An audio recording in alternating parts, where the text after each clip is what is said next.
Anyone over 1600 looking for a game, Sweet Blues is happy to play a game with you. Hey, Raise the Curve, how are you? Just a little hectic here Friday night tonight. So the aggressive knight gets challenged, makes the trade. Boom, boom, boom. We get rook and pawn against two minor pieces. Classic battle. I'm not sure what the point of the pawn move was, though, next. I would have expected one of these two pieces maybe to come out next here. So let's see, what's the point of this pawn move? Does white maybe want to play f4 at some point, using the extra pawn to kind of get some strength in this area?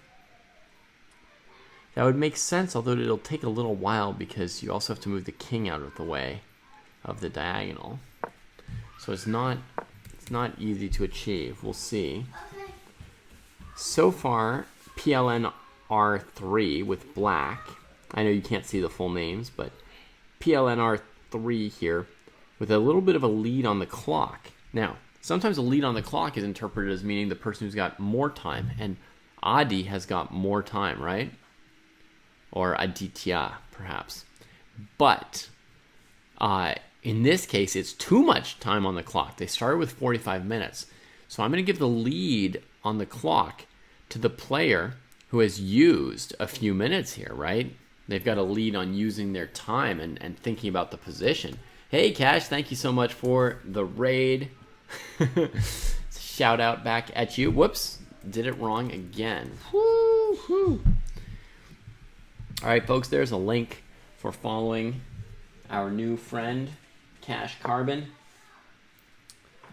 That was a pretty long session you just did, huh? Wow, it's late. I guess that's like Friday night. You play longer than other nights. That's what Friday nights are for. X for chess. Oh, there goes the queen, I think. There goes the queen, I think. Yep, there goes the queen. Oh, hit a new peak. Right on. Felt like you definitely hit a new peak in how fast you were seeing tactics on the board. Woof.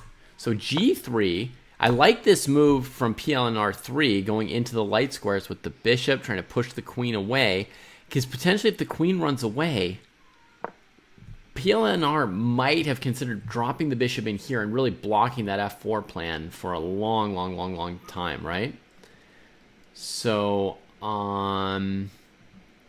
so that was a very strong move that black thought of, and I guess white didn't properly take black seriously, right? I mean, if your opponent plays bishop g4 and you think they're just hanging the bishop to your queen, you should really double, triple, maybe even quadruple check that one, right?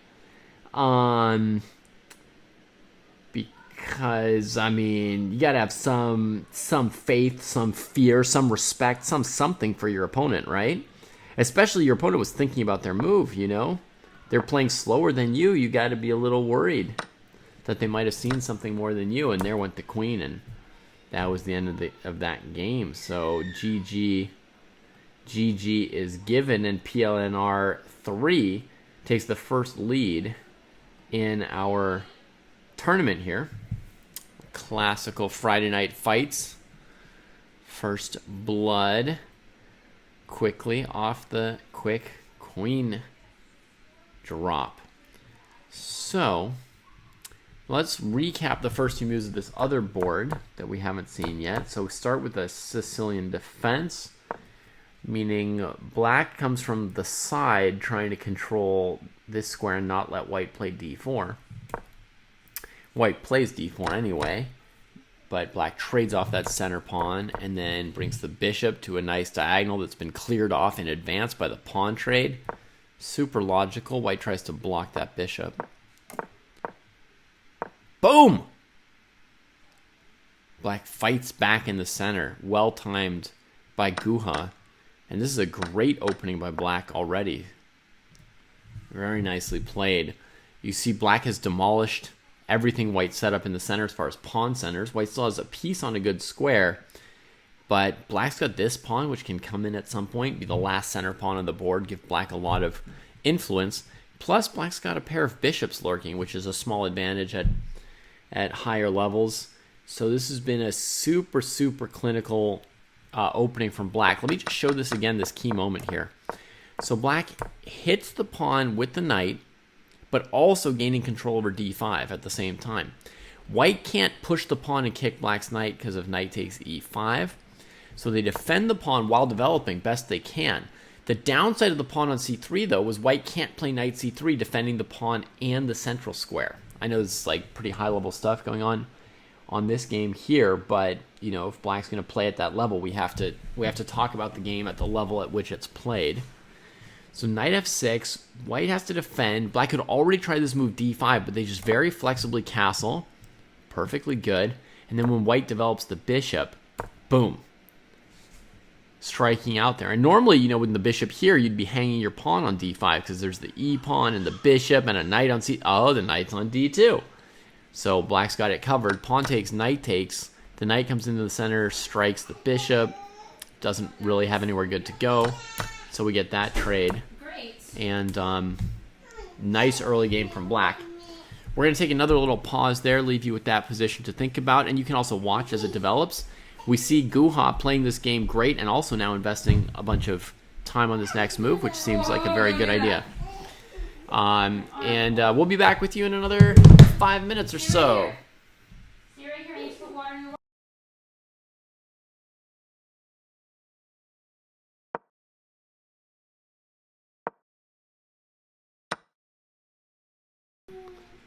Tu te rappelles, il fallait le réchauffer, hein? Maintenant, il faut faire quoi? Okay, so we only missed 2 moves because these players are giving it a couple minutes thought, which is beautiful to see. Get bishop g4, trying to ramp up the pressure here, different than e5, right? But ramping up the pressure, looking to bring the rooks out faster. Very interesting. Of course, black doesn't want to trade this bishop. White plays h3 and black trades over here. Wow.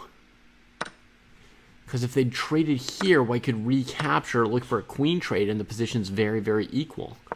So black goes knight takes d4 for an imbalance, and now white has to choose to take on d4 with one of these pieces, or to take on g4 and let the knight keep going.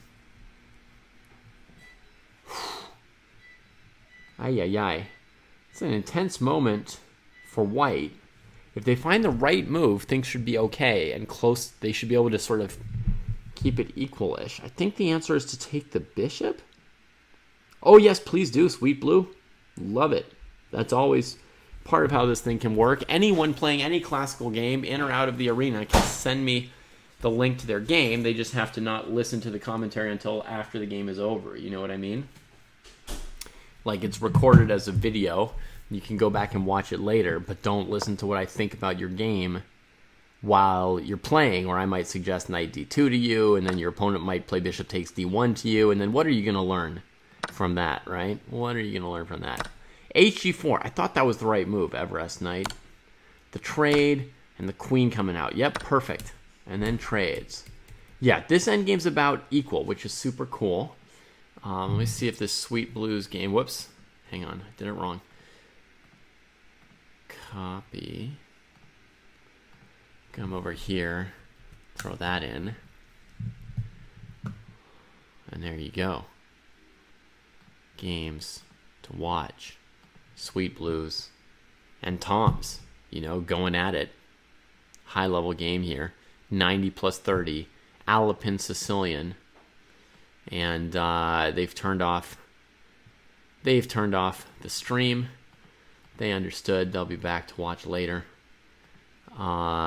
So let's bounce between these games back and forth, shall we? We're going to give an evaluation of this endgame, and then we'll go look at the other openings. So I think, you know, if white had taken on d4, they could have maybe gotten into a little bit of trouble. Like, for example, bishop takes, black takes here, hitting the queen. You take your back, black will trade ya. Then they'll trade ya.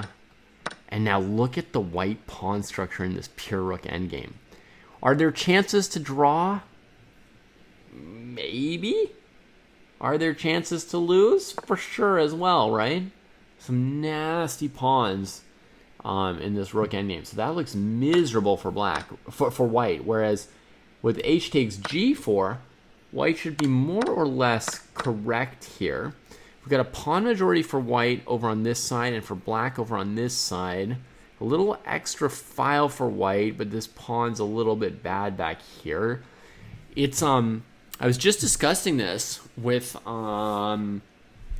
Francisco yesterday, that when you have these endgames with opposite majorities, majority being where you've got more pawns, right? So black's got a pawn majority 4-on-3 on the king side, we say, right? And white's got the pawn majority 3-on-2 on the queen side. In this situation here, what you don't want is to have crippled pawns on the side of the board with your majority, because it'll make it really hard for you to create a passed pawn. But having crippled pawns on the side of the board where your opponent has the majority is generally a pretty minor factor. I mean, there are cases where it might matter, but there's lots of cases where it won't matter. So, so the pawn majority won't really be the pawn structure won't really be a problem or an issue for white. We could look at the relative value of the pieces. This bishop's a little bit bothered by that pawn. This bishop's a little bit annoying black. So the bishop's like maybe a tiny bit in white's favor, but very slightly. Rooks. Excuse me. Black's going to get the first move with the rooks, and black's rooks are connected. So there's a little chance that black could get the d file, but the fact that they can't hang the a7 pawn might mean that they can't really get the d file from white. So we'll see how that plays out. You know, if white just goes rook d1, looking to trade and move the king somewhere. So then the factor that I think is causing a couple people in chat to think white might be slightly better is that a queenside pawn majority is famous for being better in the endgame than a kingside pawn majority. Now, of course, that's only the case in positions where the kings are castled on the king side, right? If the kings were castled on the queen side, then we would say that this pawn majority would be the better pawn majority because it's further from the kings. Okay? Now, so it's basically, it's like the distant pawn majority that has the possibility of making the distant passed pawn. Now, in a king and pawn ending, an outside passed pawn super valuable. In a knight and pawn ending, outside passed pawn super valuable. In a rook endgame or a bishop ending, it's less of a factor because all the pieces other than the king are such long-range pieces that it's not super big deal. But I guess we would guess, if we had to, that chat would be right that white is just a tiny bit better off of that queenside pawn majority, so to speak. But I'm going to emphasize it's like a tiny bit. It's like technically you all are correct, and I don't want to take that away from you. But in practice, the position's got to be super close to equal because, you know, before the rooks and bishops are traded off, this black king is going to be re-centralized. And if the kings are on the e file, it doesn't matter kingside or queenside. You know what I mean? Maybe you do, maybe you don't. So it should be very close to equal. White went rook d1. So black could trade, but that just helps the white king maybe. Black could play a6, white will play king e2. I think white's going to look... It depends how strong the engine is, B-Bong Head. Like, I think technically an older engine would give you a tiny advantage for white, like 0.1 or 0.2. But a really modern engine looks so far ahead that it'll give you pretty flat zeros. You know, the latest and greatest will probably give us some zeros in this endgame. Black goes for a6. Good choice. Random tip for anyone who wants to win this kind of endgame and outplay their opponent. With a mutually open file, it's hard to avoid that file. In other words, it's hard to play like this and say, oh yeah, I don't need the D file. I'm just going to start pushing my majority. It's hard to believe that, you know, that you're going to be able to just give up the file and play around it completely with doubled rooks and the impact they can have. Right? Right now they can't get to D2 because of the bishop, so then they play a move like bishop D4 and suddenly you know, white can't really keep the black rooks out of d2, for example. So normally if you want to play for a win in one of these positions, you want to keep some pieces on the board to outplay your opponent. Of course, even the king and pawn ending, you could outplay somebody, but keeping a few more pieces on the board in an equal position gives you more opportunity for outplaying. But you can't really leave 4 rooks on the board. So what you'll see seasoned masters do in such positions when they think that they're better at the endgame than someone and they're hoping to outplay them is you'll see them often trade 1 rook, then not bring the second rook to the d file. Keep the second rook on the board. Maybe use it to back up the pawn majority that they want to push. a6. We'd expect king e2 here.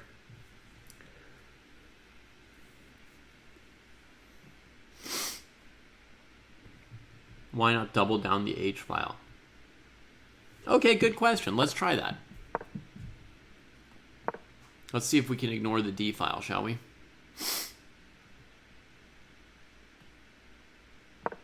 Put this rook here, and now let's just do something simple. Rook h2, rook h3 maybe is simpler.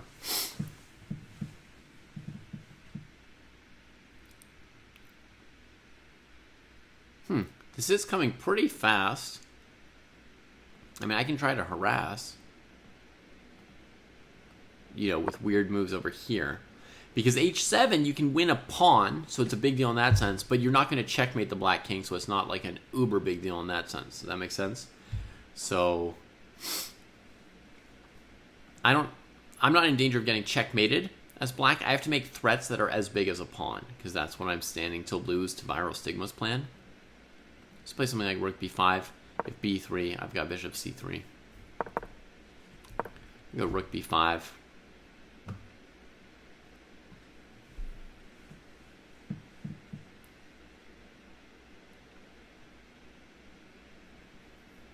If rook d5, you want to give up on your plan and play rook d1. Okay, you can do that. I mean, then we're back to the game, right?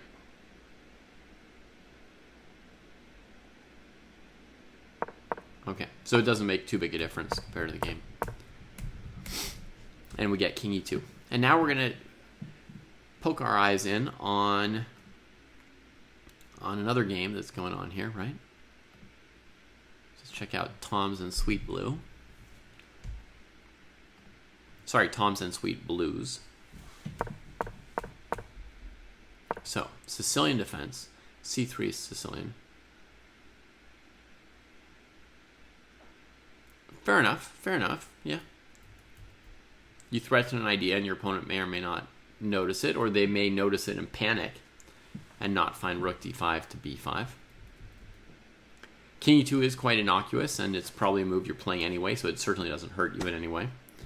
The other defense with rook d5, king e2 was that black could play h5 instead of rook b5. That was also a plausible defensive move, maybe.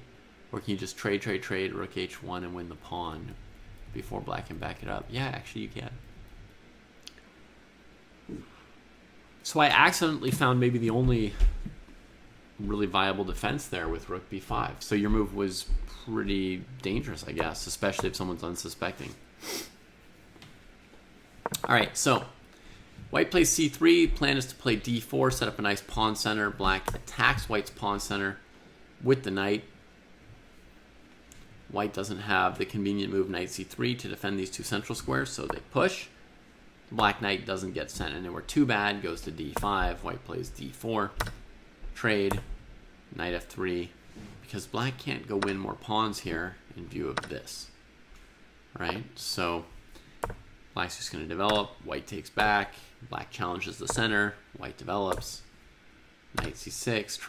Trade. Knight here. So white's threatening the d5 pawn. White did just give up that really good bishop for a knight that was just kind of... I mean, I guess the knight is on a good square. Normally, don't they play knight c3 to try and get it out of there? I don't know.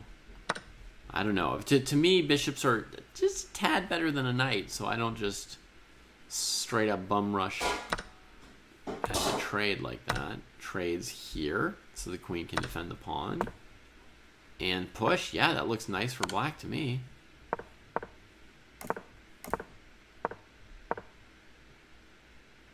Yeah, black position looks pretty good. Oh, they're going fast. We finally caught up with them. Looks like black might play d3 here. Keep that pass pawn moving. Is one option. Another option would be rook e8, trying to say you're going to just take white's pawn on e5.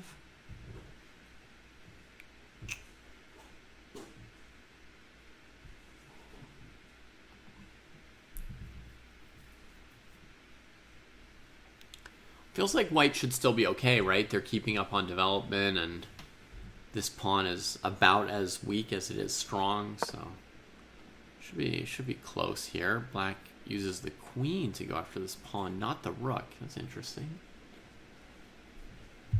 I guess it allows black to defend this pawn a little bit more solidly with a rook. Maybe black's afraid if they go after this with the rook that white will line up a rook with black's queen.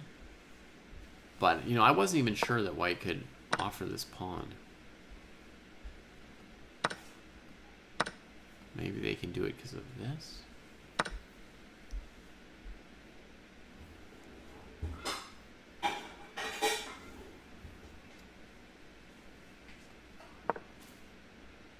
I don't know.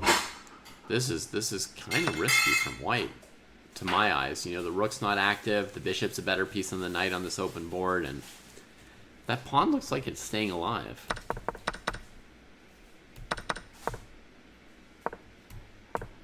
Queen e7.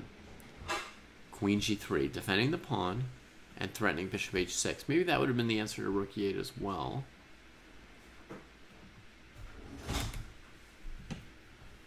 Rook e8, queen g3, huh? Similar, perhaps. We still have to deal with that.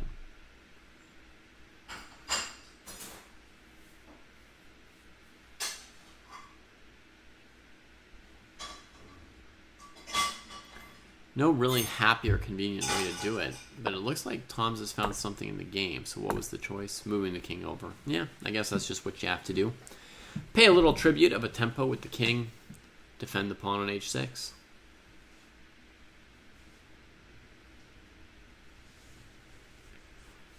I would prefer to be black here,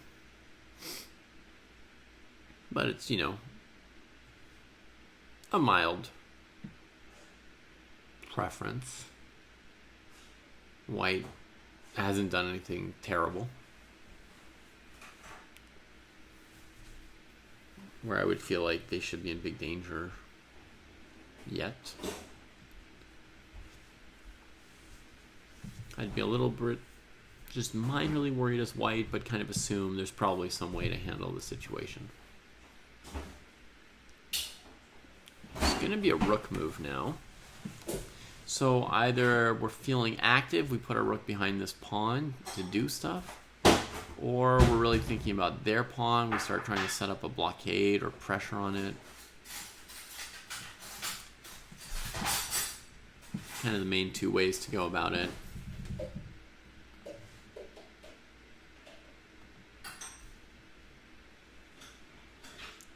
Let's move our board over a few pixels. Morning, son, y'all.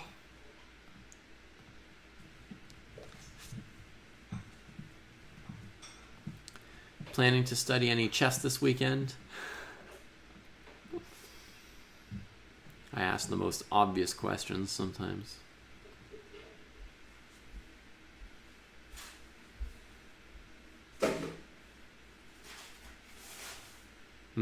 Yeah, maybe knight c1 here. As Stigma suggests, instead of moving a rook, could be the plan to come here. Knight c1, we'd have to just, you know... Oh yeah, we've got it double defended like this. Yeah, knight c1, sure. That makes a lot of sense. Once you're here, then we don't feel this bishop anymore because it's all blockaded up. That seems really good. Oh, you know what? White played that. Holy moly. And it prompted black to get really aggressive. They're trying to win white's e5 pawn while the knight's on c1. You see that? g5, critical move. I think Tom's had anticipated knight to c1 and decided in advance this was the plan. You know, if the bishop backs up, just try and grab a pawn, I think. That makes a lot of sense. Ooh, it could be the one way to punish knight c1. But white plays check, so they've got something else in mind too. I think they're going to keep the bishop this way? Or is there something even more dramatic coming? The queen is kind of in the way of the main plan now, so in that sense, black should feel comfortable.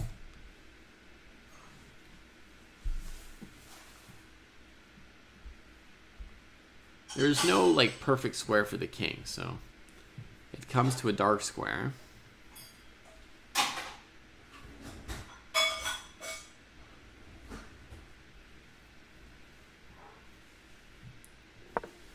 Bishop h2. All right, first moment of truth. Can we just grab that pawn?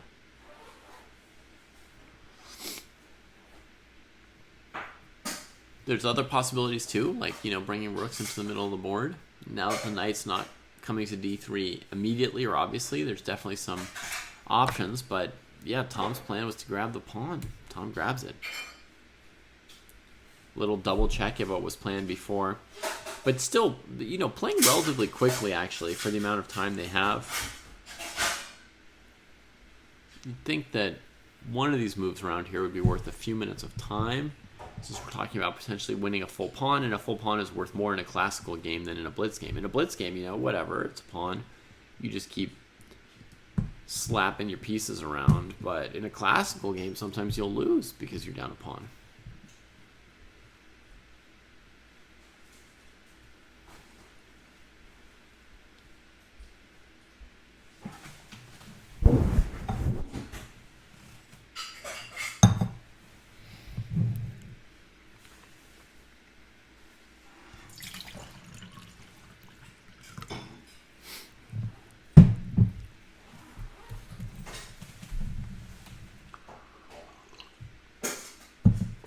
All right, well, Sweet Blues is feeling the missing pawn. They're worrying a little bit here about what to do next. Just have a quick look around for other games or boards, perhaps. Here's one. Hola, Damian. Bienvenido. Bienvenido. En el streamo.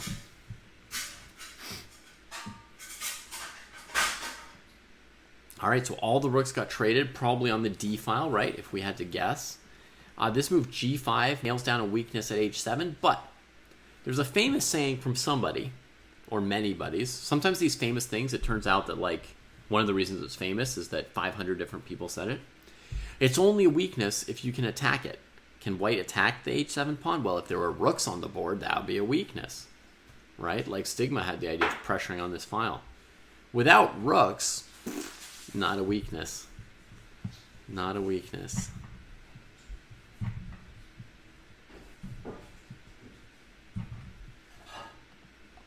So we can recap the moves we missed real quick here, but I think it's going to be a pretty straightforward d-file story. So white played king e2, black just held still, white made the trade and offered the second trade. e6, of course black could also choose to play h5 immediately, getting basically an outside pass pawn, right? We're calling this, you know, the queenside majority or whatever, but that's an outside pass pawn.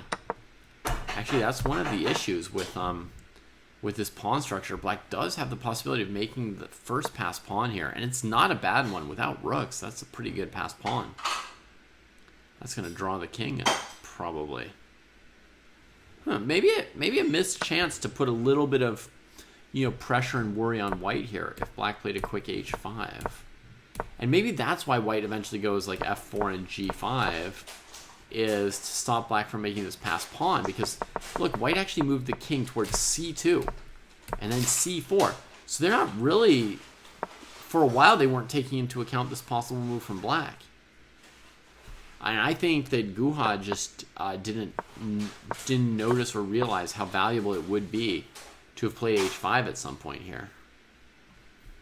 God, I mean, even at this point, white doesn't have bishop f4 to cover this square, so you play h5. White better check if their king is in the box, right? White's move. They got to start hustling. You know, one more move and Black's queening.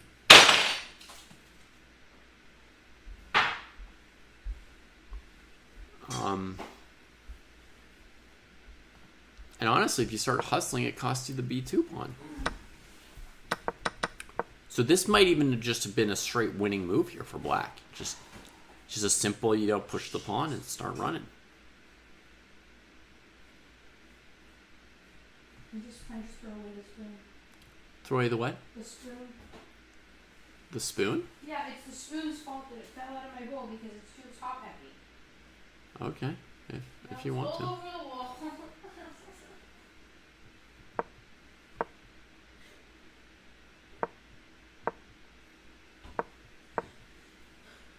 Black's just waiting.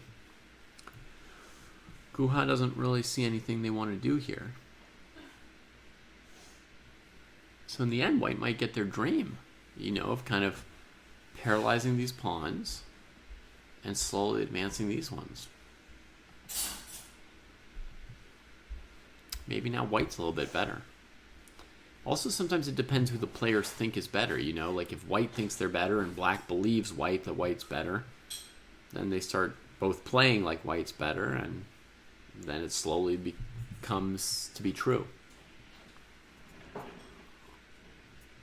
H5 is still better than doing nothing, but it's not dangerous at all in the same way, Stigma, because there's no passed pawn here for Black. You have to play for this E5 plan somehow, right? White should not have played F4 in the first place, Stamen. I don't think so, yeah. They were a little safer with their pawn on F3 and F2 than F4 and F3. Also, you could think of it this way, Stamen, right? This is Black's pawn majority. The further up you move your pawns, this is the side you're weaker on. You're giving Black opportunities to, you know, attack your pawns or trade them faster and make a passed pawn faster. If White could move this pawn back to G2, it would be very hard for Black to make a passed pawn. But because it's up on G4, very easy. So yeah, F4, definitely a mistake. H5, very strong. H5, very strong. At some point here, H5 completely winning. And now, you know, who knows? Maybe White will become slightly better at some point. All right, thanks for the raid, Squirrely. Shout out, Squirrely. Nope, nothing's working. Shout out, Squirrely. And of course, to all the raiders, welcome to the dojo. This is our Friday tradition, classical chess. You know, when most people are at their most tired, most people are at their absolute most tired, that's when we ask them for the greatest possible effort. All right? And, whoa, what's going on here? Just want to say thank you to Plinner3 for the Bezos bucks. And yeah, classical chess players get to think for a bit. Guha has been thinking here for a bit. I guess the saving grace for Black is that if White ever plays C5, trying to expand this pawn majority, the Black king might be very powerful on D5.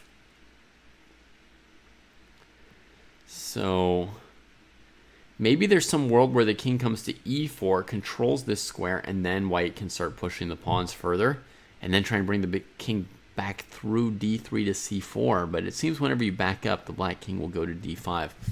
So personally, I don't yet see grave danger for Black. I don't yet see a really powerful plan for White.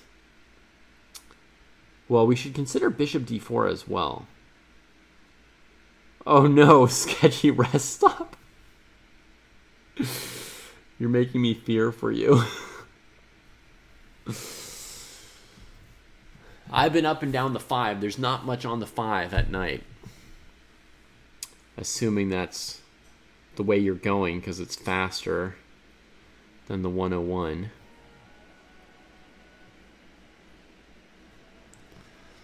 And you probably just want to get from A to B. Oh, Planner 3, you're the one in the lead in this tournament, right? Yeah, PL. It was more obvious on chess.com that your L was an L. Here I wasn't sure L or I, but yeah, Planner 3. Double locked. Locked and padlocked. Man, oh man. Yeah, Friday Night Fights is awesome. You could join us some other night. Not so sketchy, just a lot of random men. What is sketchier, Blood Queen, than a lot of random men? At a dark rest stop.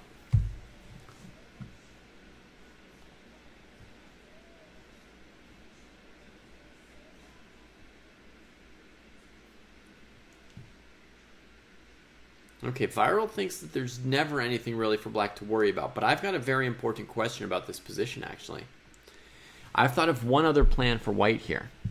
The other plan I have in mind for white is to go king d3 and then play bishop d4 and ask black, are you okay in the king and pawn ending? Imagine, if you will, the bishops trading and the black king coming and the white king coming to d4. If the black pawn majority is totally frozen by white's 3 pawns like this, white will eventually win with b4, a4, c5 check, king c6, king c4, b5, takes, push the king back, and then the white king can just walk through the dark squares to f6 and take f7. And you're in the training program, giving us the Bezos bucks and the real Dojo training program bucks. Well, I hope we're giving you your value, PLNR. I hope you're enjoying yourself.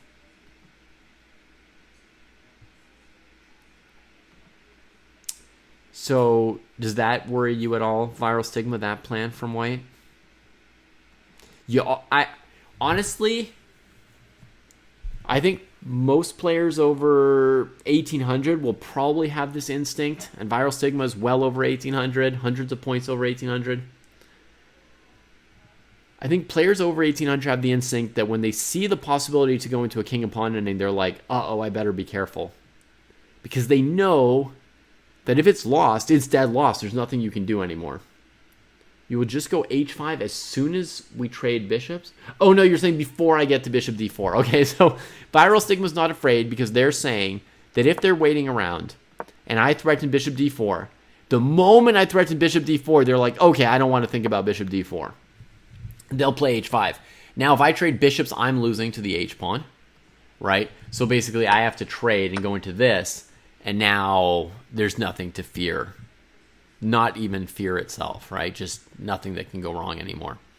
Black's a little bit, maybe a smidge better. So yeah, I understand Viral Stigma's confidence now. They know not to wait around for the bishop d4.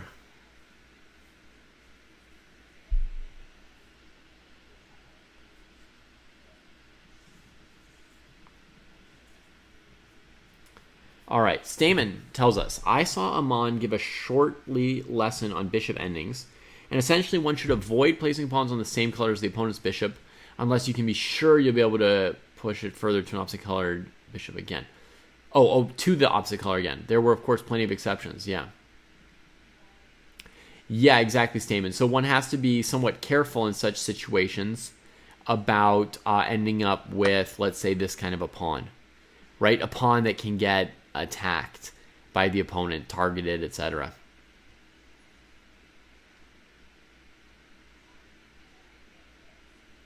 Oh, hey, YouTube. Y'all just started talking. Hi, Alvin. Hi, Evan. Hi, P. Bishop.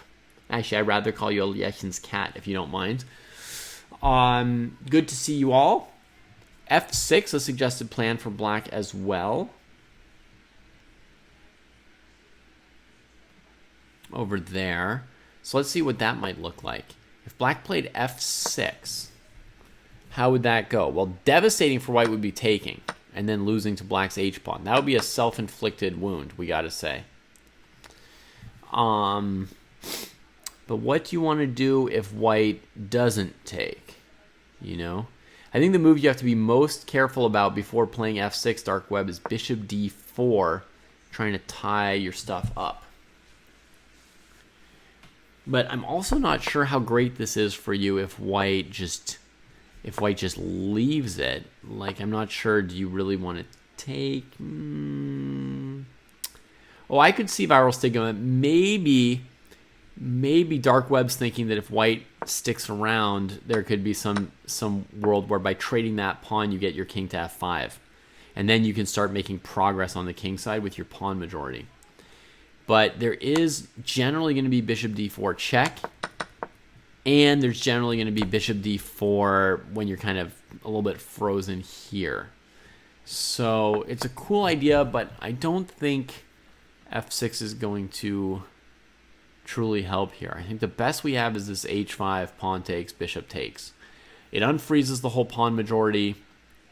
And the game is not a dead draw yet, because you can move your king out of the way, look for a moment to play e5, or you could eventually play f6, e5, or there's like plans. You can eventually make a pass pawn with these, so you can sort of keep playing as black.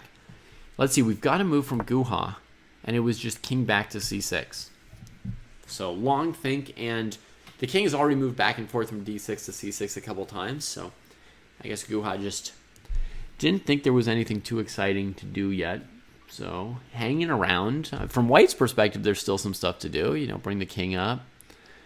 Then maybe b4, a4. I feel like these players think that white has the advantage. From the way they're playing, I think they're sharing a narrative that white has the advantage and kind of reacting accordingly. Black's reacting by feeling like there's nothing for them to do, nothing to undertake.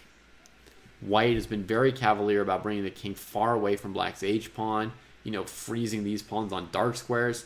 Something you don't do if you think your pawns are going to get targeted and attacked, right? This is what you do when you think you're a genius and you found an exception to Amon's rule about the pawns on the same colors as the bishop, and you think you're a genius. You're going to freeze their pawn structure so it can't make a passer. Then you're going to win on the queen side. You know, so I think it's fair that white is probably kind of thinking they're a genius, and black is thinking like, oh no, I'm up against a genius. You know, just buying into that narrative, as happens a lot. Okay, hi to Icy. Yeah, David Justice, f6 could maybe be followed by e5. Sure. But it didn't seem, from my calculations, like there was going to be a way for it to really work out or do anything problematic. You've lost games to thinking you're a genius. Yeah. One of the important things about thinking you're a genius is you need the opponent to buy into it, right? If they buy into it, then they start defending all your threats. They don't look for blunders in your plans, right? They start thinking very defensively. And then you're golden. Like, if you can make your opponent believe that you're a genius, everything gets real easy. It's one of the reasons higher rated players win against lower rated players. It's because the lower rated players sometimes see their rating and assume that they're a genius. And then they just start playing defensively. Other reason higher rated players sometimes win against lower rated players is because they're better at chess. That's another factor.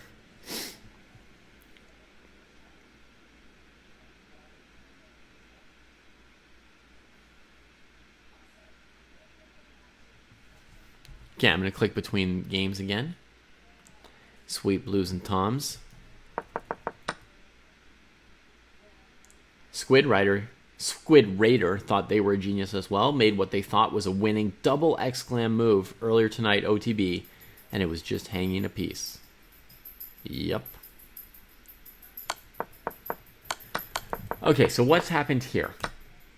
Black took the pawn, white attacked the knight, and the knight just went calmly back to c6 and kept that extra pawn well guarded. Yeah, that's pretty safe for black. Secure extra pawn, developing the rook. Looking to trade more. No, okay, not sure what to do next. All right, so white's holding the blockade for now. It's technically difficult to try to win this position with queens on the board for black because the king's a little bit loose. if black could have traded queens, which they correctly, they thought that a queen trade would be good for them. White said, I agree, backed away. If they could trade queens, it would be easier. The king could come approach this pass pawn, help support it, or help support playing the move rook e8 to counter the file. But as it is, black can't challenge the file. The rook is worse, and they've got to keep the king covered. So it's not easy to figure out how Tom's can make any more progress right here.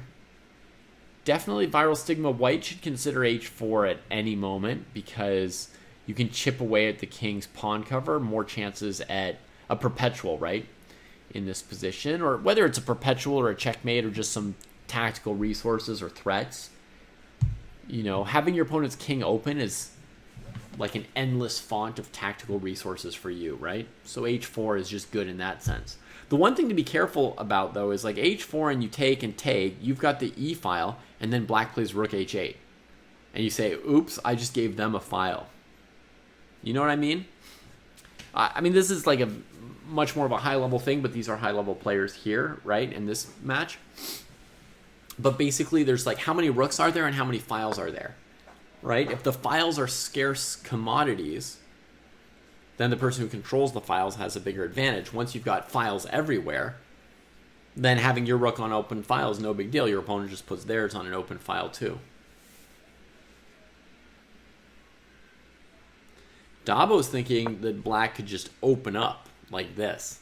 Just completely open the king's kimono, right? And just say, rar, get your queen out of this amazing square in the center. Right? Back her up big time. And sometimes you can advance the pawns and they just can't get around behind them. But this, I mean, it's a very risky looking move. I guess the queen doesn't have a lot of squares. She goes to f3 or e2. Let's maybe guess f3 for now. What's next? I feel like you need a follow-up. It looked almost crushing. Sure.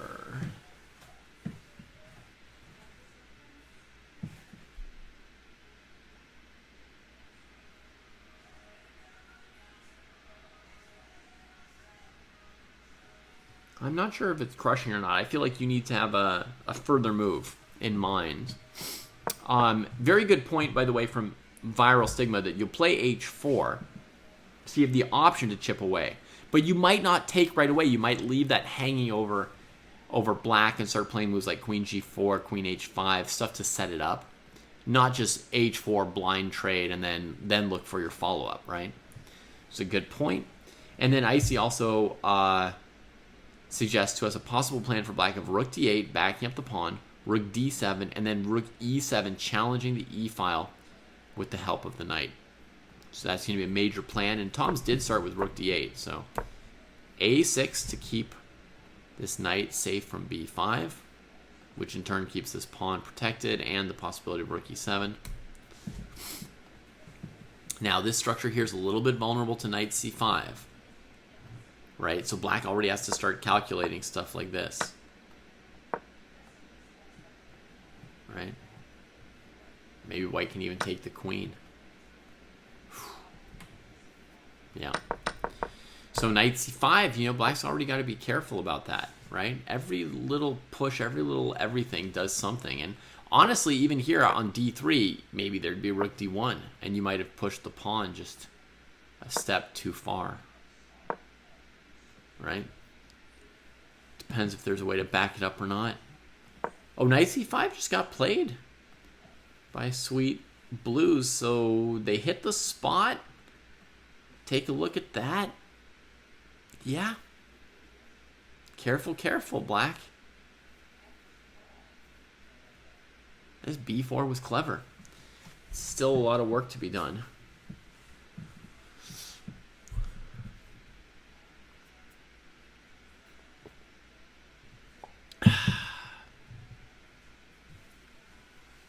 I was going to start thinking about the idea of like b6, knight a6, and then the knight's maybe not good there. And then I remembered, knight b7. White doesn't have to take a pawn on b7 for this to be a problem. So knight c5 played. And yeah, now black's got to do a right righteous classical think here. Queen c7, defending. Okay. So on the defensive for sure. Now, I mean, h4, because these pieces are further away from the king. Very possible. I mean, I thought of rook d1, d3, keeping pressure on the pawn, but it makes it easier for the opponent to maybe take the e-file from you. We're already on such a good file. Why would we go passive? I mean, I think h4 feels like the move that pokes at black the best here. You can also play the shocking queen e6, but if black ignores you, it won't do much.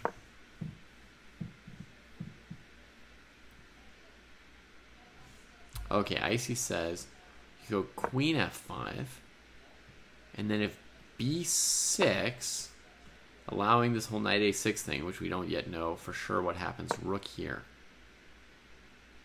This may be similar to my line in that if black takes, it's bad, but if black ignores, it's not clear what white's plan is. Oh, it's here and here.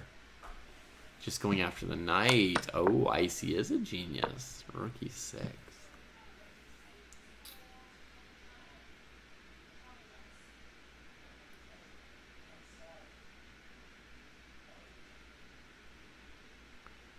I have to be very careful, right? Because it's a wild position. d3. If knight takes, then black can take your rook. So there's not knight e6 check anymore. Check here, and of course there's all kinds of moves white could try, but if they take the knight, boom, oh, check and collect the pawn. Nice. I had thought for a second, you know, queen takes, whoop, and here white would lose up a queen. Check here.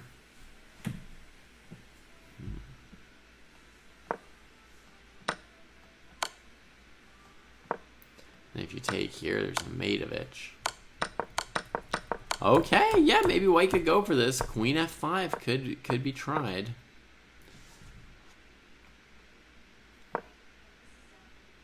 And maybe rook e6 becomes a major threat there.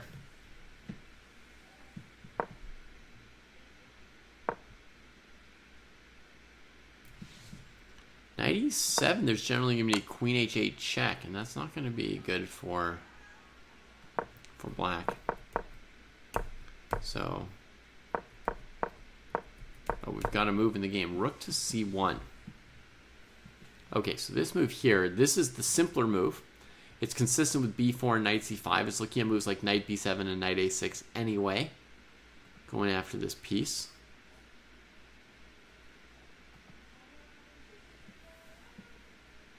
Yeah. Nice little pressuring move.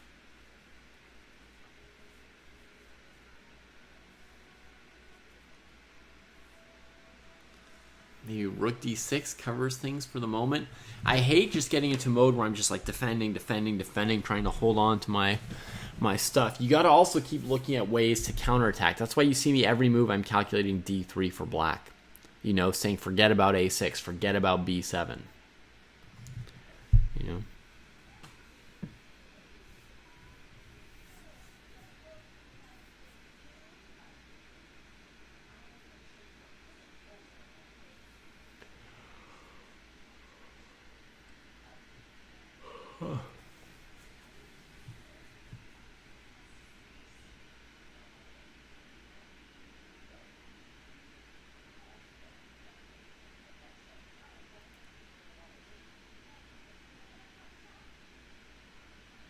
Oh yeah, tough questions for black here. Now our other game's going to go a little bit faster, so let's peek back in on our end game. Ooh, the white king is taking control of a square. So we got b3, king here, f6, king e4. So remember, I thought bishop d4 was a major problem for black here. Like, I think f6 is a mistake because bishop d4 kind of maybe wins or something, you know? But white just kept bringing the king. Black trades. They could still play f5 check and just push that king back. Black trades. God, they could also still play h5. Looks better, but they trade. And now the white king's kind of established. Now at some point, Viral Stigma, this bishop d4 move, which you correctly would have avoided even thinking about, but now here we are, and the players are going to have to start thinking about this at some point. It could be a real problem.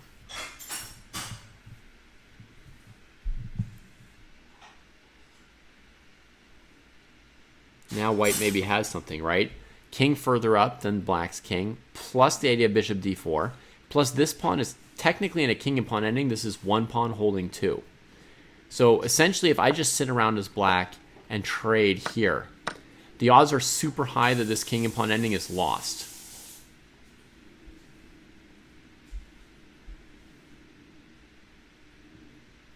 Yeah, very high chance it's straight up lost. Maybe 100% chance, you know, if you round the long string of nines up. 99 point, lots of nines.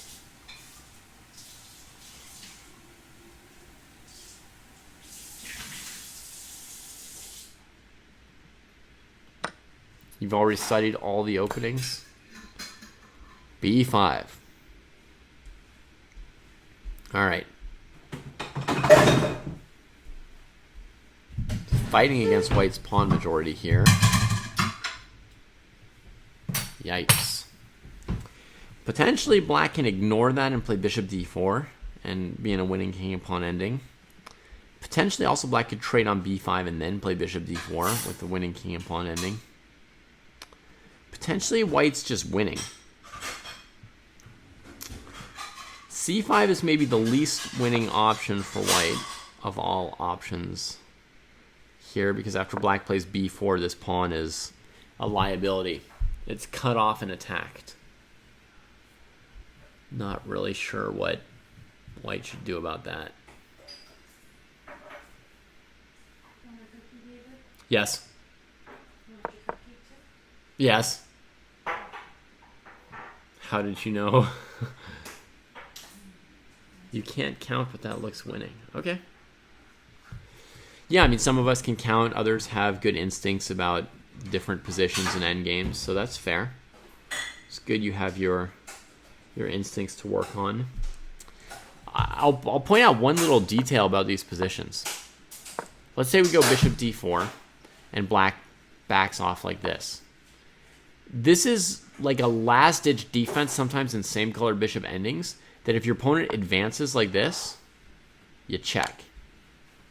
And then they get forced back, and you can back off. So if they want to move the king through here, then they sort of have to move the bishop off that diagonal, and then you can always come back and keep their king out again. So sometimes when you only have one square, thank you very much. When you have only one square to get through in a bishop ending, sometimes you just can't get through it. You know, which is like a weird, funny thing. But the other thing I was going to say about this ending is it's not even guaranteed that the king and pawn ending, or any of these endings, are winning once this pawn is isolated from the other ones. Because white has to be very careful to keep it defended now. Let's say I trade, and then play this potentially genius, potentially idiot move of king b5. I'm gripping this pawn and I'm preventing king c4 for white. You know?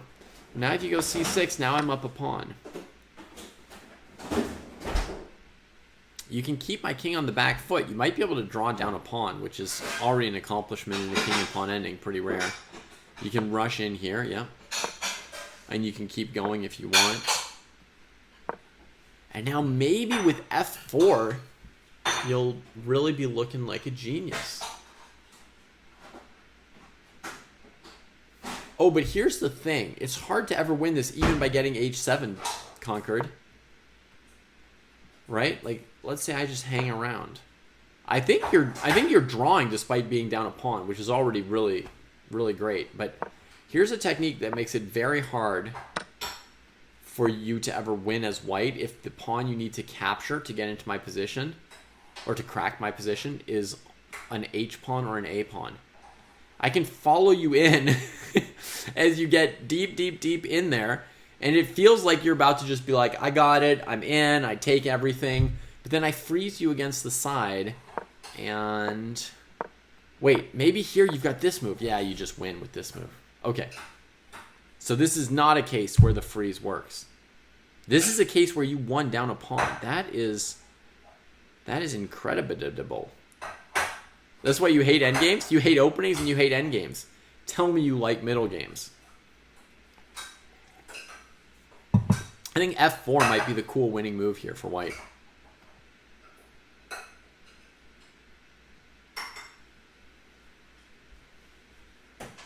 Nifty. Nifty stuff. Wow, amazing to lose the pawn and still go ahead and win the game. That's the value of this g-pawn freeze in the pure king and pawn ending. Holding these two pawns back and really far back. And this is part of why black should have played h5 ages ago. Oh, you hate middle games more than end games and openings. Okay. Fair enough. They're funny, aren't they? Talking to you. No? Aren't they funny? I mean, that's just pretty amazing. My chess people. I mean, you seem to think so. They say, I just hate chess, period, but my rating says I'm good, so I kind of want to keep playing. Well, apparently, Ace has been spending a lot of his time on chess.com lately. Really? Yep. Huh. Awesome, or terrible, depending. Yeah, you should get him to join Friday Night Fights.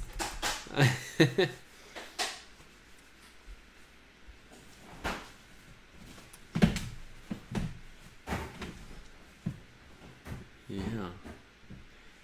What makes you want to keep playing about being good at it? Because, like, you could be good at being patient through surgery, but you wouldn't sign up for a bunch of elective surgeries. So, if you don't like it, just because you're good, what about being good at it gives you an incentive to play? Which is fold laundry and clean the kitchen. Right. Instead of playing chess, you could fold laundry and clean the kitchen.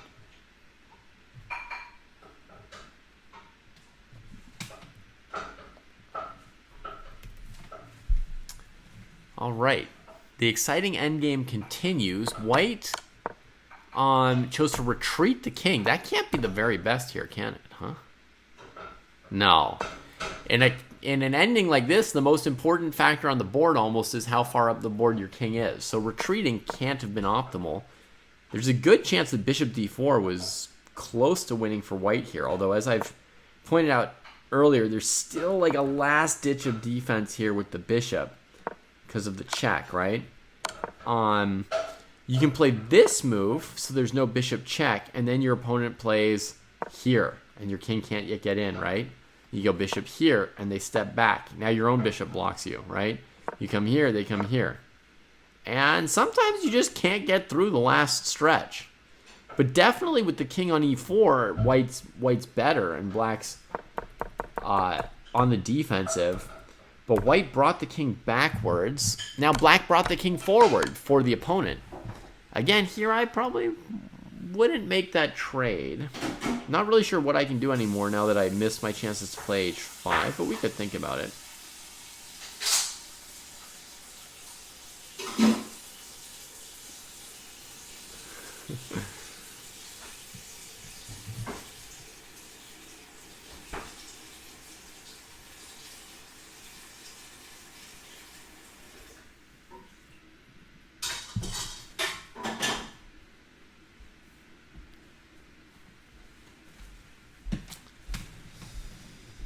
Well, are you old enough to stop doing what your parents want you to do?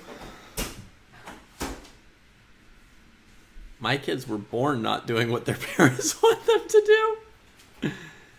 You enjoy winning. Okay. Do you know, Concord, no matter how good you get, you still win about the same amount because you just end up playing with people at your level. Like if you look up, the win rate of... Actually, the draw rate goes up, so your win rate goes down as you get better. If you look at like Magnus Carlsen's win rate, he probably wins something like 20% of his games. No, maybe 25%, draws 70%, loses 5%. You might win a higher percent of your games than Magnus right now. So I don't know how much better you want to get.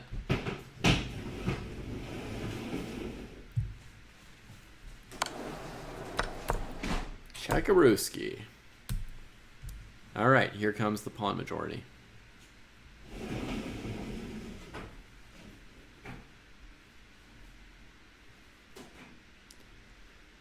I think you got all the wrong reasons, B Concord. You might need my video.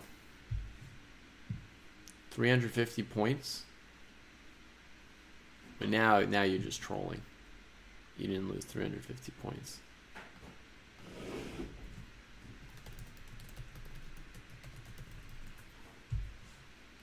But just in case, here's a little video for you. For a tortured soul of chess. There you go. I made that for all the people who don't enjoy playing chess and still play it. It's the most important chess video I ever made, I think. See, Dabo, maybe it's comments like that that made me at first think that you were from Canada. Americans have this fascination with dopamine. It makes it sound like you're not an American. A little bit. Just a little bit. Maybe a bad conclusion because Canadians are also Americans or something. What? Can you see what Lupin did to the shirt? What did he do? I think he used it as a napkin. Oh, yeah, he does that with all of them. Washed it with soap, but it's like just like brown and disgusting. Like, yeah. So I have to wash that He also might have just rolled in dirt with it on. I think that one came home brown one day. I think I remember seeing that shirt come home just completely brown. And dry it. So, I'm losing my mind here with the laundry.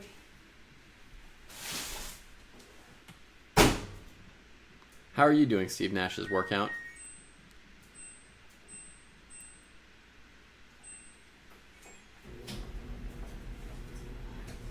Nice, viral stigma. That makes sense. You just did what you enjoyed, and then you remembered it better and got better.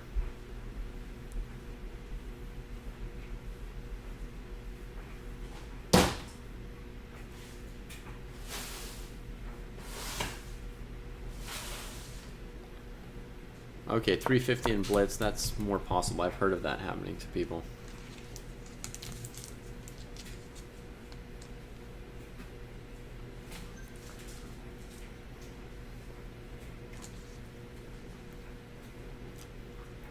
Wow. That cupcake is small but potent. Woo! One bite will keep you up for at least an hour. Back into gear, back into training. Cool.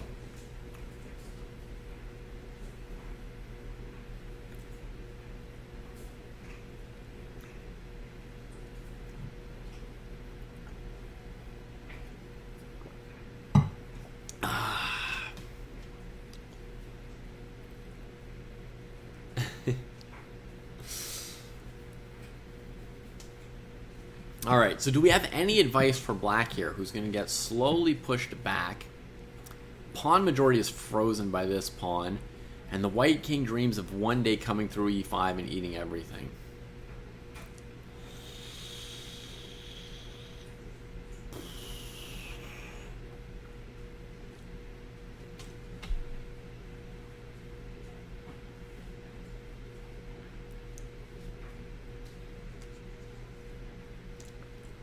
Personally, I think that like the fun and satisfaction of chess is almost unrelated to how good you are.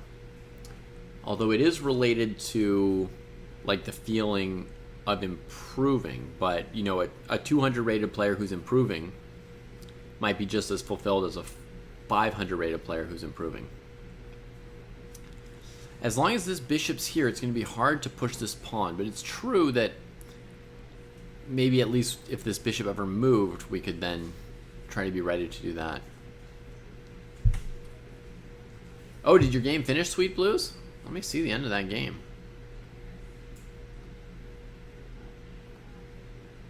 Sweet Blues and Toms. Draw. All right, let's back up a few moves. In the end, they played faster than the lower rated players there because here we got King F8 in a simplification. Huh. So there's nothing powerful for Toms to do here?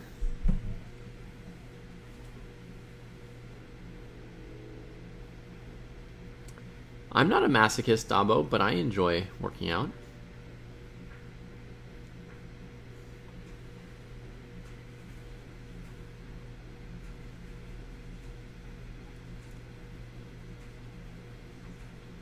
Good day, Lauren.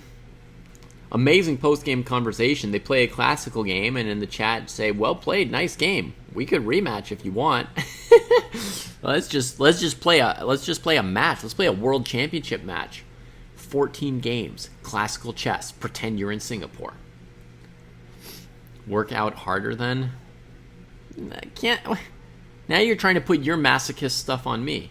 I'm allowed to work out less hard if I want.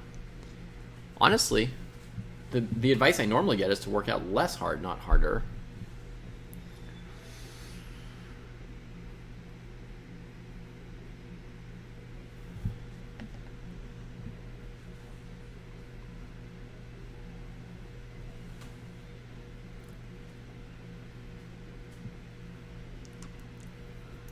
All right, so let's see. So there was nothing to be done here, huh, about this here? Okay, I'll just try the move that I'd thought of. It looked bad, but I'll try it. This is what I had thought of for Tom, so let's just give it a look, see if it would have done anything good for black.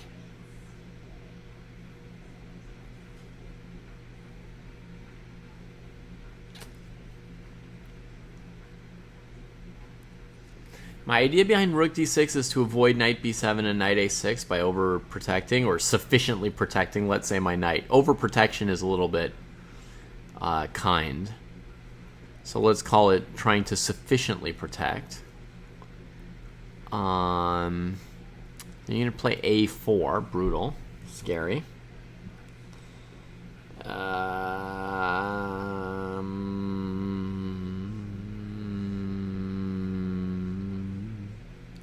Knight b4, knight e6 check, rook e6.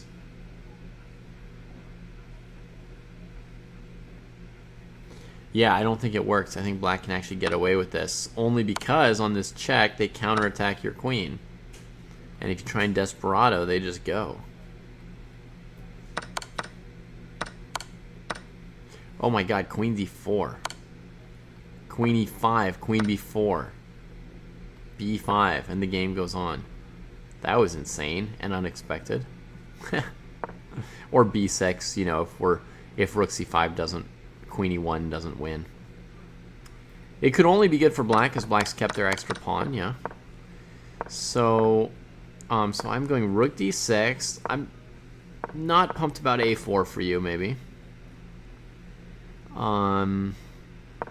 There is also queen e7, I see, yeah, but then I thought white could trade queens and take on b7. It felt like it was headed towards a lot of pawns trading, right, with rook b6 and so forth.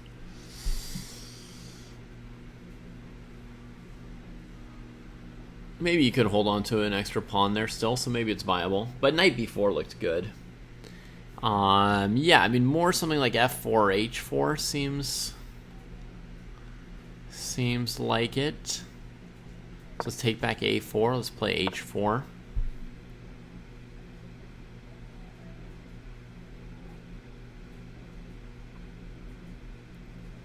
It's hard for black to move. Oof. Yeah, maybe this idea of b4, knight c5, rook c1, maybe this was too strong. Maybe black's advantage is like gone. I don't see really how to improve the position, you know. Sorry, h4 against queen b8. White will generally have knight takes a6 with it if pawn takes, rook takes, and if you were counting on something really fancy with the queen, I've got queen e5 check. Is it a classical game, Alvin? You want to give me the link to your game? So anyway, in the game we got king f8. Takes, takes, takes. Yeah, white's queen is way too bully for black to avoid a queen trade, right? Just queen's in the face. Takes, takes. Pushy. Wait, going all the way. Oh, and then rook d3. Content to draw it out. Yeah, good game, man. Ends in a draw. Fair enough. Fair enough. All right, let's go back to these folks who are using all their time fighting this endgame deep into the endgame. White's king wants to go to e5. Nope, not yet. No, e5 giving the white king passage. Whew. That looks like enough for white to win this endgame.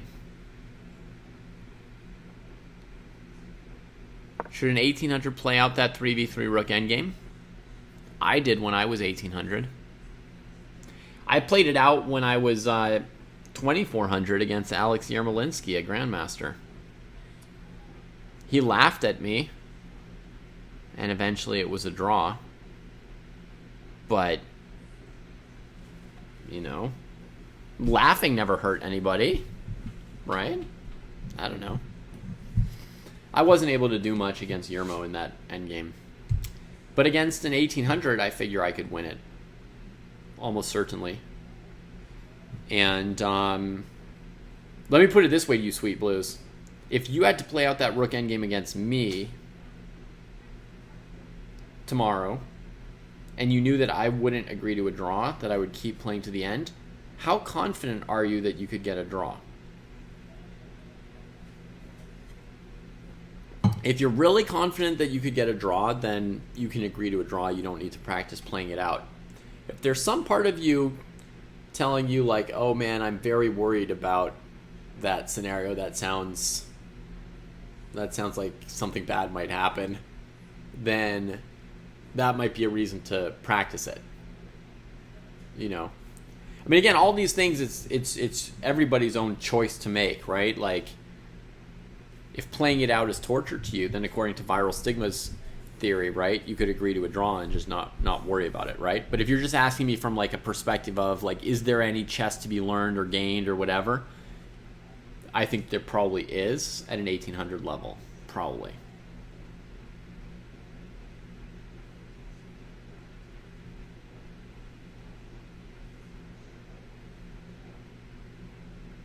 Gotcha, Dabo. Okay.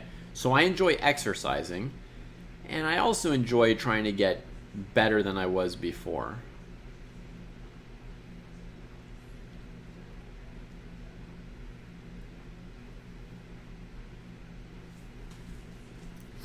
E5. All right. The white king comes in. Whoo! Oh, deeper. Man. The king's dreams are realized. Should he stop for a snack at the rest stop, or should he go all the way?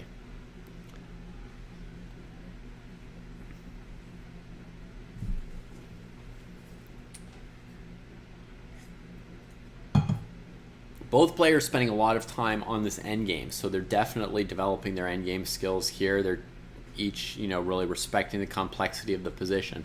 I think, like, the key moment, this is definitely a losing move, right? As long as the pawn is like this, white has not yet proven a win. If I look at this position, do I feel like black's position is creaky? Of course.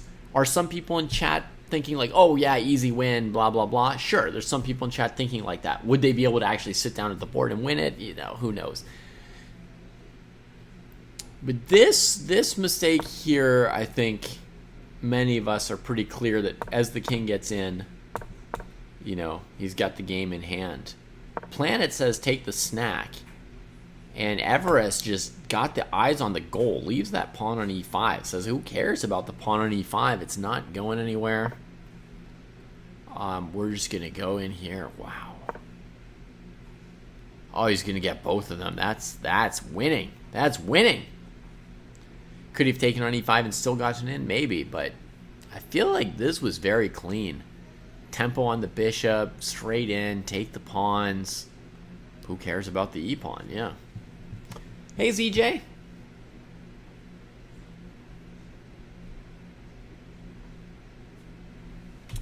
You seem energetic, as always. Or, you know, whatever the American word for Genki would be. In good... I don't know if there's a single word for it, but, you know, in good spirits. Okay, so B Concord is one of those wondering if it's an easy win, even if black doesn't play E5. So, instead of E5, perhaps King C8. Right, being careful because King C7 allows a bishop trade. So, B Concord's not throwing out bad moves for black on purpose. Bishop F4. Bishop E7. B6. King C6, I'm not sure how that's possible. But basically you want to come in once my king's over here.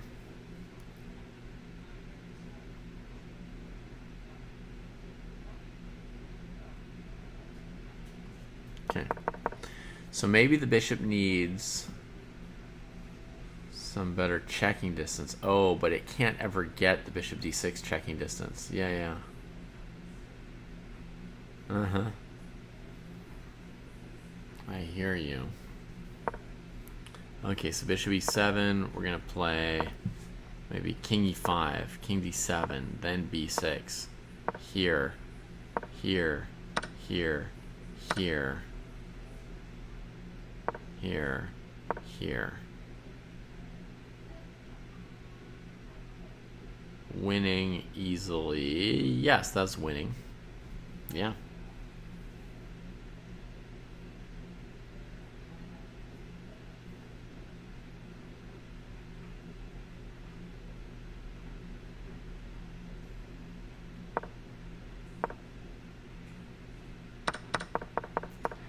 Oh yeah, there's no king.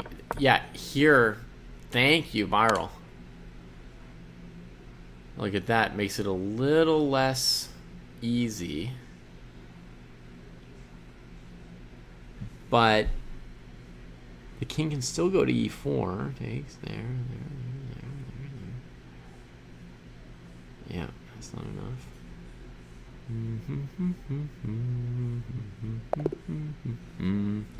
White won it. B Concord might be right about still being able to win that position for white even without e5, which is useful and interesting to think about. Yeah, this part, did anything surprising happen? No, just a trade and then queening. So the big question remaining is, yeah, if white's already winning without e5. Which we definitely fear might be the case. But are we certain?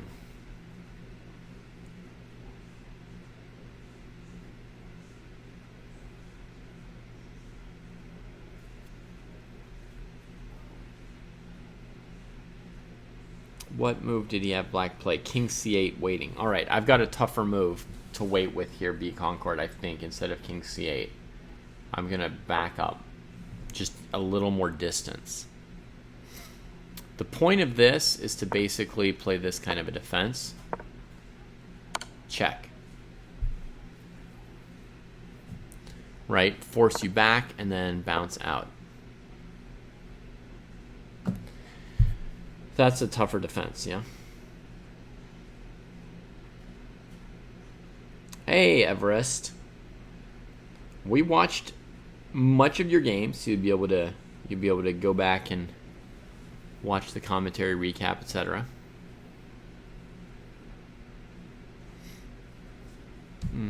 Yeah, you can go king d4.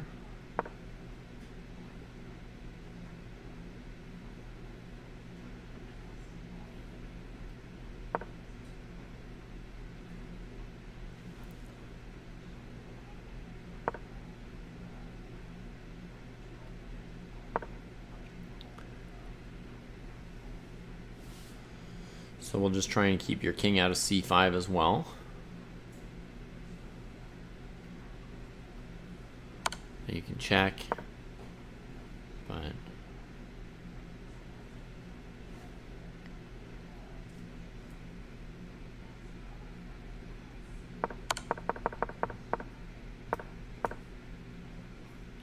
Actually, king somewhere. King e5 should work. With bishop c7, king e4, bishop d8, bishop e3.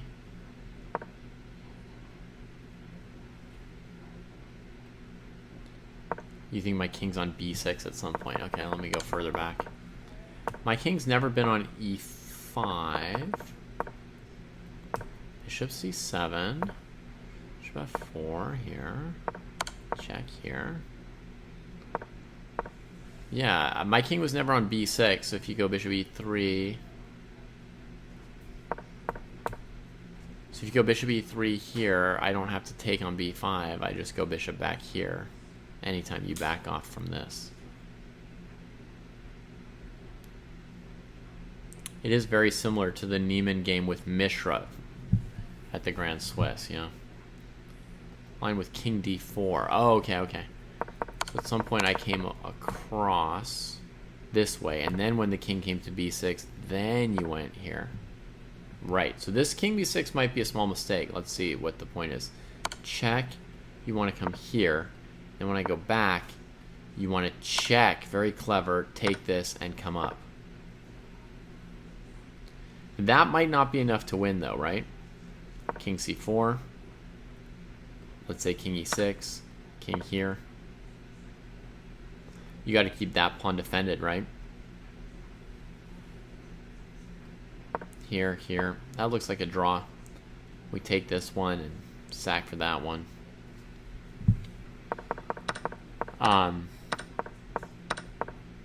Yeah, bishop c1 might win, sure.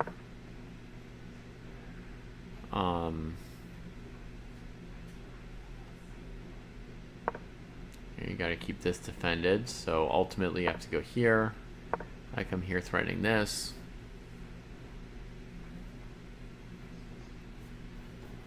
It might, but I think I think what you can maybe see be conquered from this exploration already here. King d7, nice. Yeah. King d7 here. That forces us to ask the question about this position, right?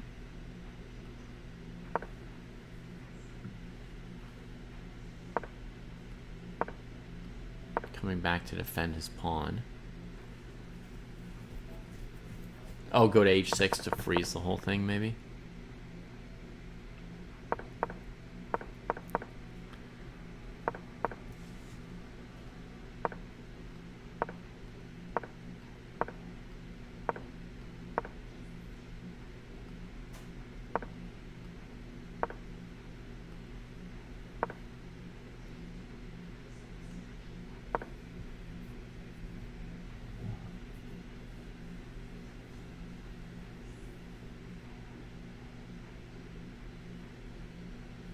After h6, king f6 wins.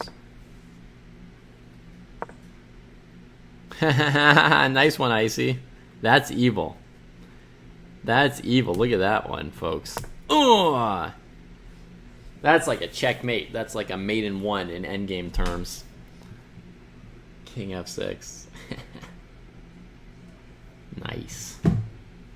Yeah. Gorgeous. Also, I bet that's the only winning move in that position. Let me just see if I can grab this and save it as a puzzle for the future. No, unfortunately, the position with bishop e7 is also still winning here. So it won't make a good puzzle. Too bad. What we see, partly, is just how many twists and turns and tactics and tricks there are in this little endgame with just a couple pieces on the board, right? I think Viral was telling me not to even chase with king c2. So bishop c1, I think Viral was giving me another advice for black here. After bishop c1, go after the f4 pawn. Easy draw. Okay, let's see if that's true, shall we? King here, f4, king here. King here.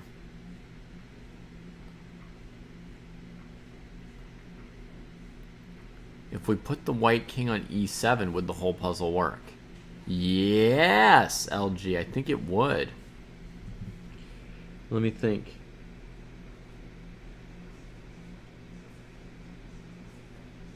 I think very clearly would work. Yeah, that's a great solution, LG. Are you a composer?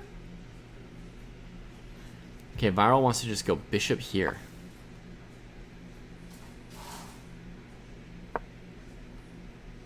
Yeah, that was pretty simple. So we can try f5 for white, sure. Takes. King here. Bishop here. Draw.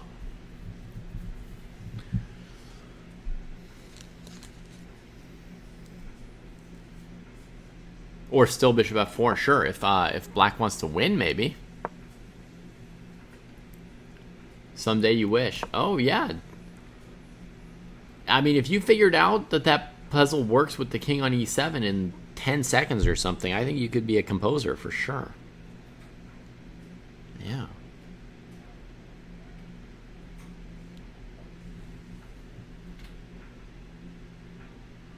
I mean, black can't win if white's careful, right? White could go here, give up this pawn, take this pawn, and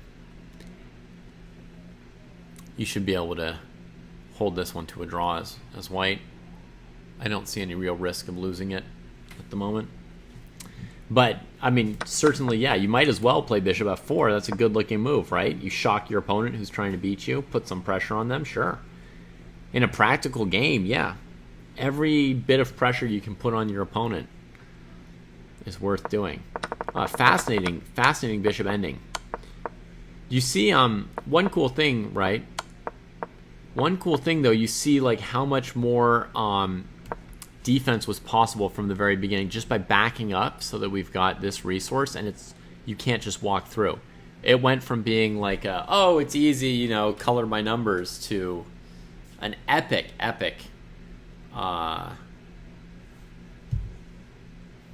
piece of analysis.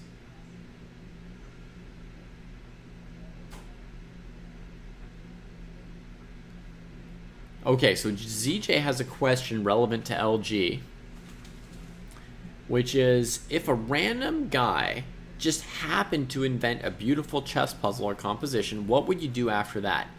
Is there such a thing as publishing a chess composition? Yeah, there is. I've never done it, so I don't know exactly where you would publish it.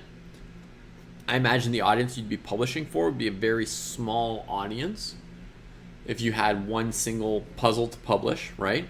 There are competitions for such things, and they give out, you know, maybe 3 cash prizes to the top 3 most beautiful compositions as judged by a jury, so to speak, a panel of chess aestheticians. If you've got a whole collection, you could eventually publish a collection as a book, or if you teamed up with other people, you could put together a collection between several of you. If you had a single beautiful study, I mean, you wouldn't have a career just off of selling your one position, right? Here isn't bishop c5 winning. I don't know, Be Conquered, what's the idea?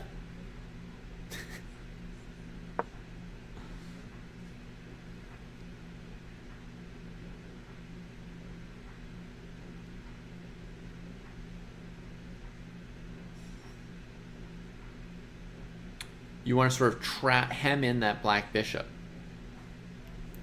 You want to play f4, holding it there. b6, if they trade, you win the pawn down, king and pawn ending. And if they back up, then you come around.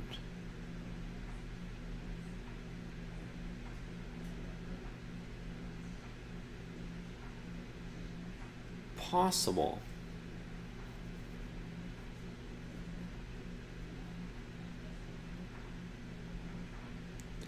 It's tricky. There's good night, Alyakin's cat. There's going to be like a little bit of a hope of a. So let's just like play some simple moves headed towards your idea for now.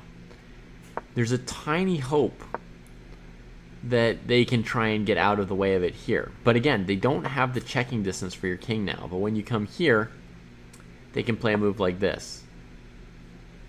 And now again, you have to get your king through this narrow space, right? It's not 100% guaranteed that you make it through.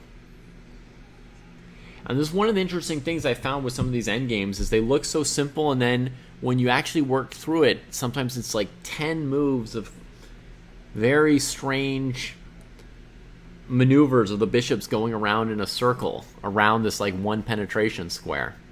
The same thing can happen when you've got king bishop and one pawn against king and bishop, and the king's far away and you're trying to queen your pawn and push their bishop away from it. Yeah. There's like this famous study. Let's see if I can find it here under practice. See if it's still here. I put it in the curriculum here once upon a time, but it's been a while. Let's try drills. Endgame fundamentals, maybe? I don't know where it'd be classified now. King and pawn, king and pawn, king and pawn, king and pawn. King and pawn, king and pawn, king and pawn. King and pawn, king and pawn, king and pawn.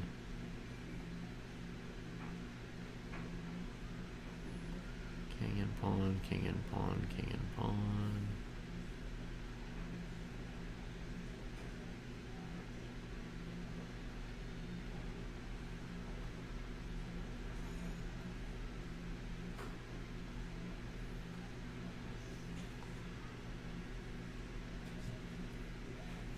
How do I keep going? Hang on, sorry, I'm going to make this really ugly for a moment. It's not letting me scroll. Hang on. Some bishop, knight. Well, this one here is an example of what I'm talking about. Okay, let's see if I've got the screen okay again. Alright, see this one here?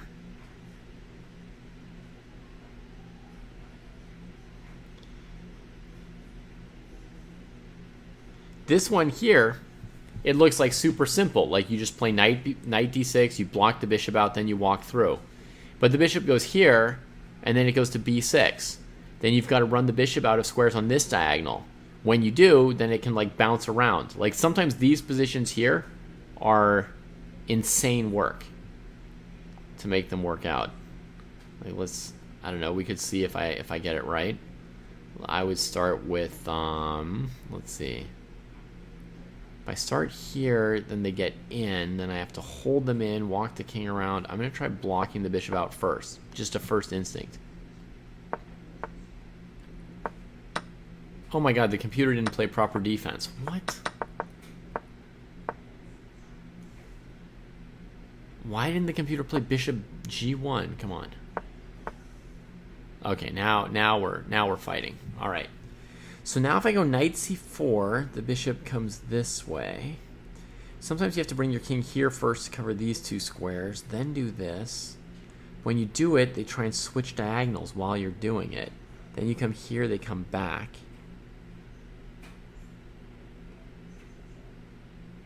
King e6, bishop c7. King e6. They had the computer playing in these positions a little bit better. Okay,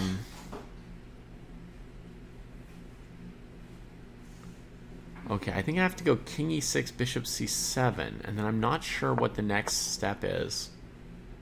Why didn't they do it? Ay, ay, ay. Stop playing bad moves. I have to play for both sides here? Alright, I'll play for both sides. The computer even says on the side here, folks, it says king g2 is a blunder. Like, it plays king g2, and then on the side it tells me king g2 is a blunder.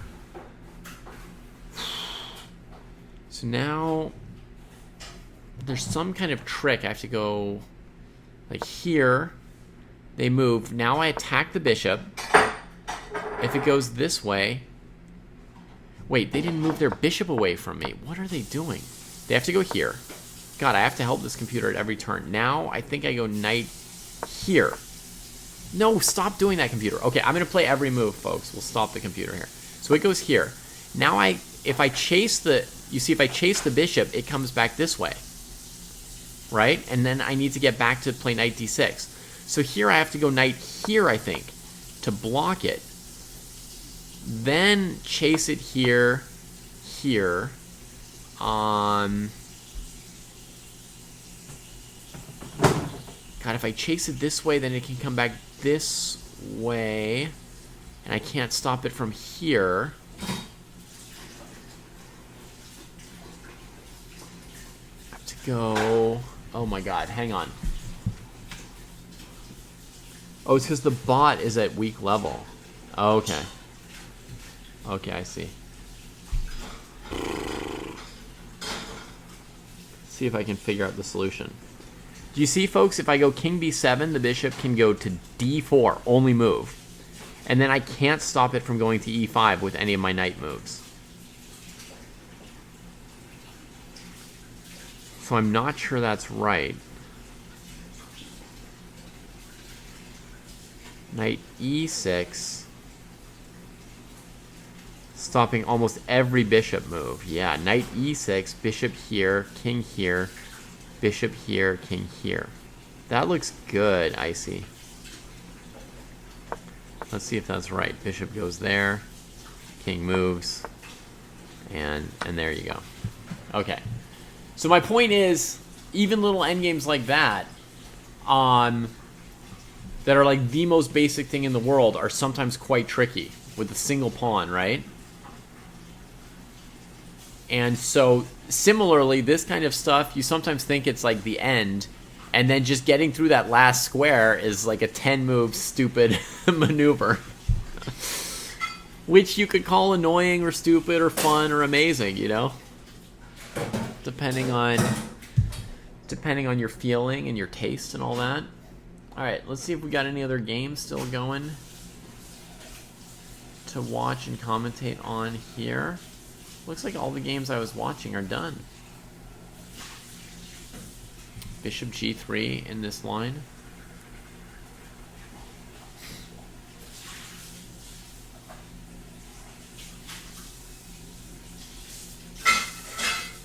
I don't know at which point, Viral Stigma. Maybe these king moves aren't the best for defense. Maybe the king should walk around this way to leave this diagonal as long as possible for the bishop. Because this knight e6 technique would not work if black had bishop g1 to h2. If their king were on f1 or something. But yeah, the king was here in this line. I think if the king were on like f1 or something, maybe king b7. What would be the winning technique? You have to go. Yeah? Yeah. What would you do? Maybe like here.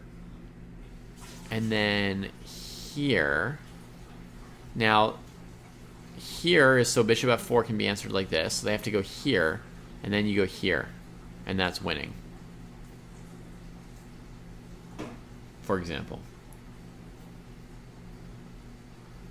You want to play something very dry for opening advice? I'm working on an extremely dry opening repertoire, Be Conquered, where we trade queens whenever possible, all exchange variations. Yeah.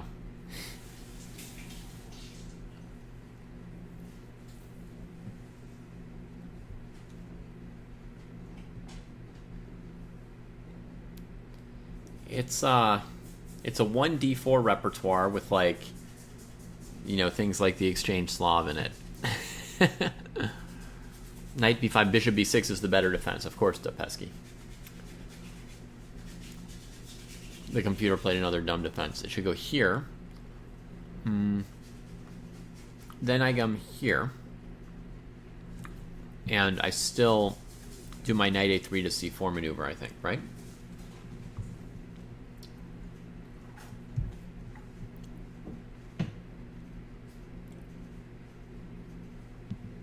How can you learn the repertoire when it's finished? Maybe I'll publish it on Chess Dojo.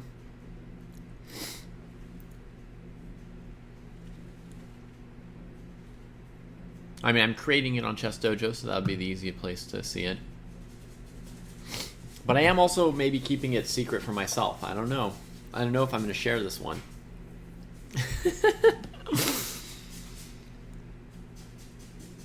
There is, Tomi. Have you ever been to our website? Check this out. We've got a website. ChessDojo.club. And I see your question, Sweet Blues. We'll definitely go and look at your knight takes b7 move.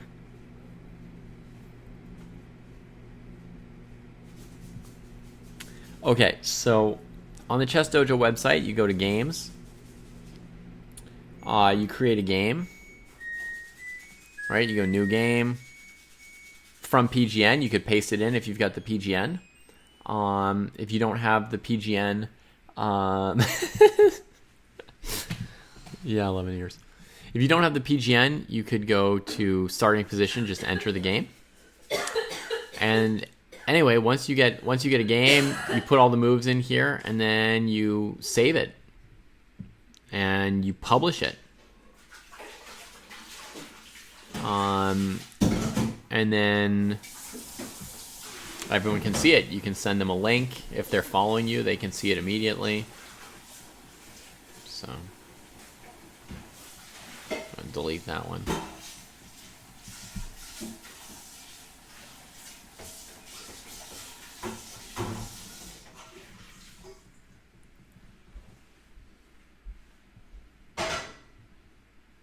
CJ. I don't know. I don't know.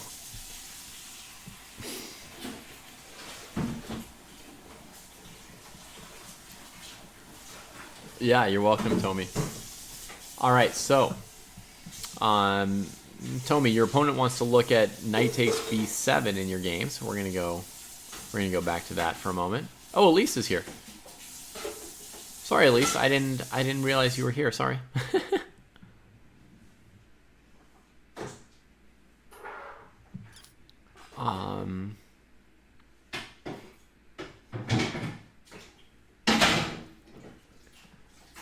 Okay, so let's go to the other game here. Sweet Blues. We're going to knight takes b7. Favorite game from the Grand Swiss? There were several. Maybe the game between Erdomus and Aditya Mittal. I also liked Maurizzi's game with Artemyev a lot. Okay, so this is our moment. Knight takes b7. All right, what are we looking at here with knight takes b7? You're wondering what to do if rook to e8. Oh, tricky.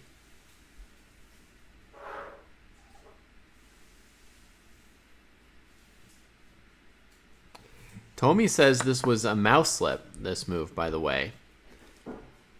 And that they were afraid after mouse slipping that this move might be winning for you instead of taking the pawn, just coming in, right? This pawn's hanging, the king's getting dragged out. Threatens knight e6, winning a queen. Sorry, my mouse just stopped working, but knight e6, etc. Right? So I guess, yeah, knight takes b7 would be similar if rook e8. Which there's a clever trap for anyone who didn't notice. This is the trap that that Sweet Blues was wondering about. That would blunder a queen, seemingly. But maybe this move, check. Sorry, not check. This move, queen in here. Maybe that would do. I presume black would take the knight. White can take with check. King here.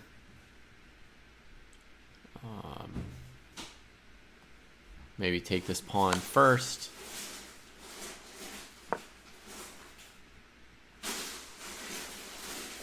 Can I get back to this knight? Maybe I can't. Maybe I have to take here.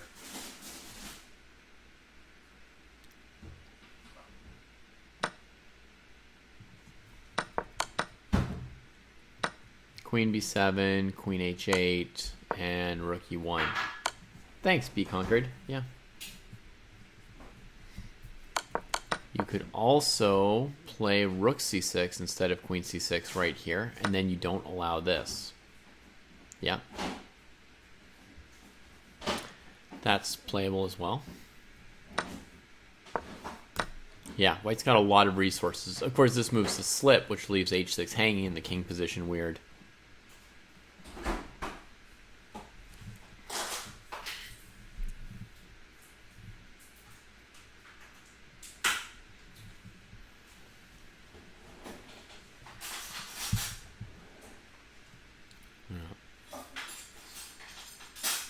Yeah, and the game before the checkmate, if you haven't seen the full game at least, the game before the checkmate was also really cool. It was just a good game straight up.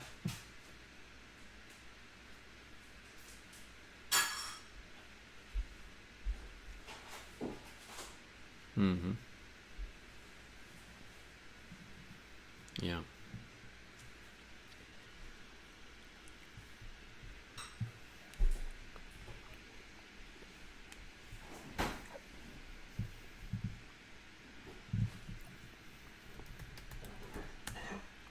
Maurizi against Artemiev.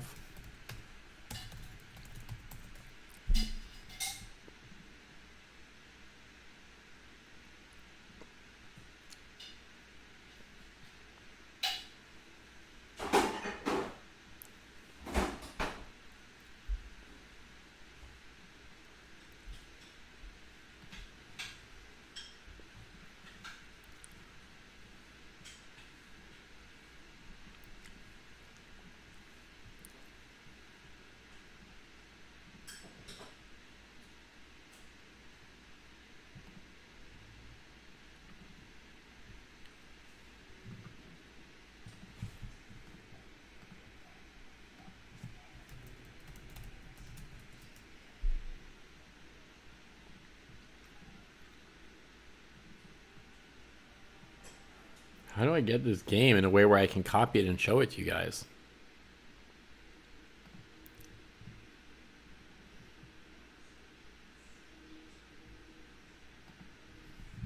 Okay.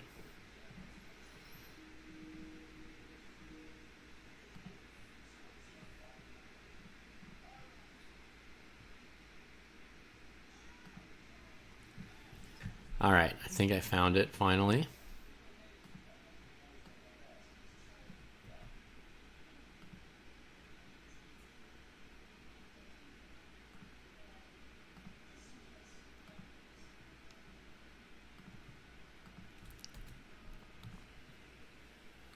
All right. Everybody see the board? Maurizi Artemiev. Here's a favorite game from the Grand Swiss that we didn't cover live. I just saw it later when I was clicking through games. I've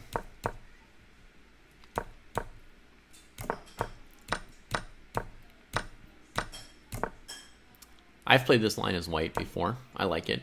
Fits my style and my likes. It's basically a, like, we don't care if you take on c3. Who cares about structure? We care about dark squared bishops. It's kind of like a Catalan against the Nimzo, ZJ. I'll recap the move order for you. g3 on move 4. Magnus played more or less this line against Hans Niemann in a famous game. When somebody asked, you know, if you could listen and know the thoughts of one grandmaster in everything they thought during one game ever played, that was one of the first games that popped into my mind for a second. In the current days, in the current modern era, you know, that would be the game that the most people would be wanting to know what somebody was thinking. But maybe it'd be more fun or instructive for me to think of some classic game and really understand Mikhail Tal's thought process or Garry Kasparov's. Anyway, this line here, I've played it as white as well. You basically say, like, oh yeah, you're playing the Nimzo, like, I'm playing the Catalan. Like, if you ever give me the dark squared bishop, great, your dark squares are weak. You know, who knows, who cares. Okay.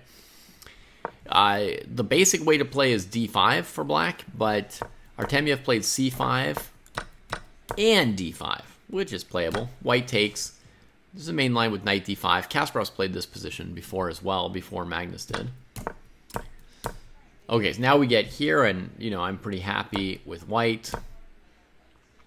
And now the bishop's just kind of hanging out here. Moritzi threatens knight c7, and things start to get very intense here when he chooses not to bring this knight back to the great blockading square and play a slow pressuring game, and instead he took with the queen, saying, like, yeah, we're going to knock you out in the opening here.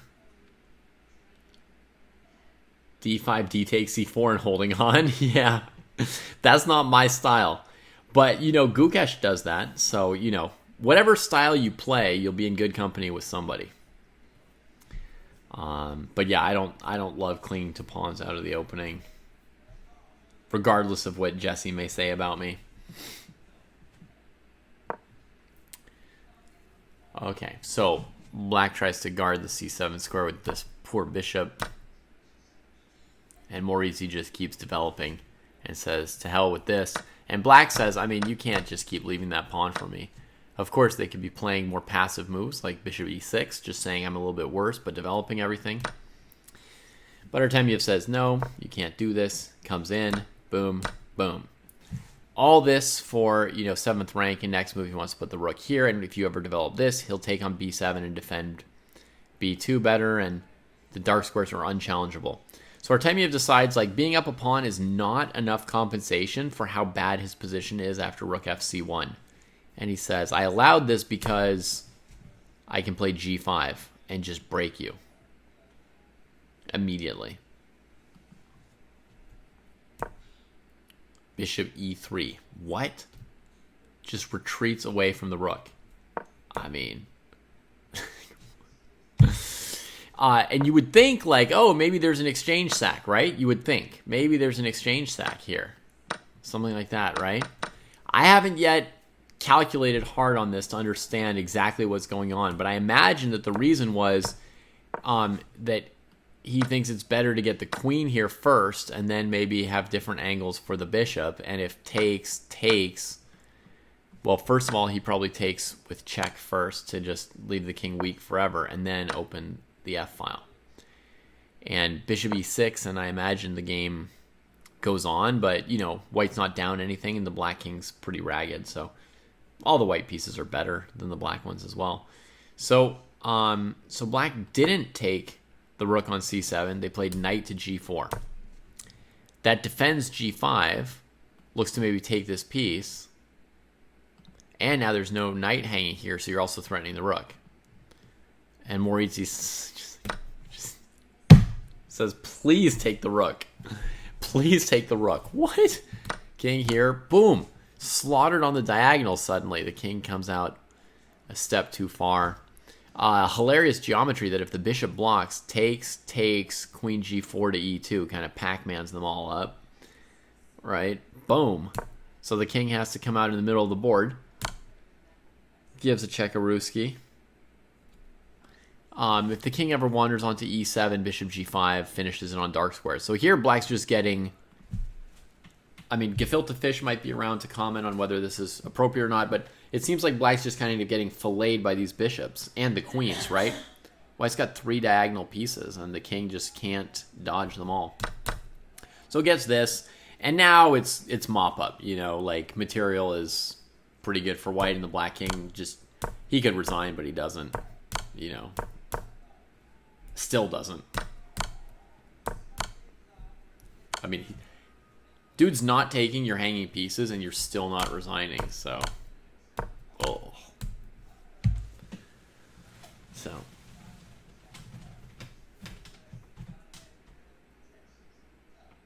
Anyway, I liked that game a lot, even though I haven't yet, figured out all the details of how it did or didn't work, but I enjoyed that one.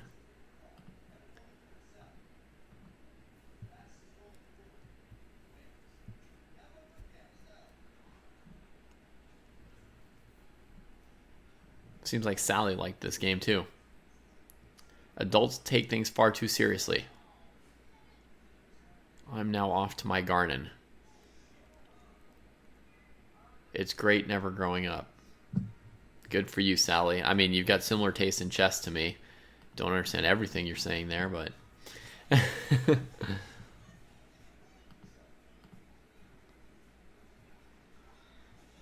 Okay. Toby Martinez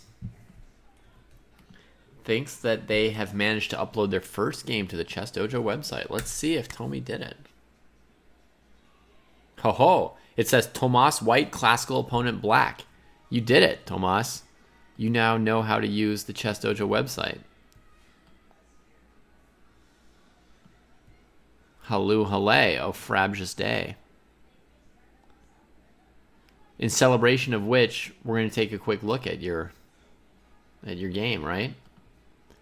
Or just be like, congrats, you learned how to upload. Thanks for making an account on my site. Now I will not look at your game.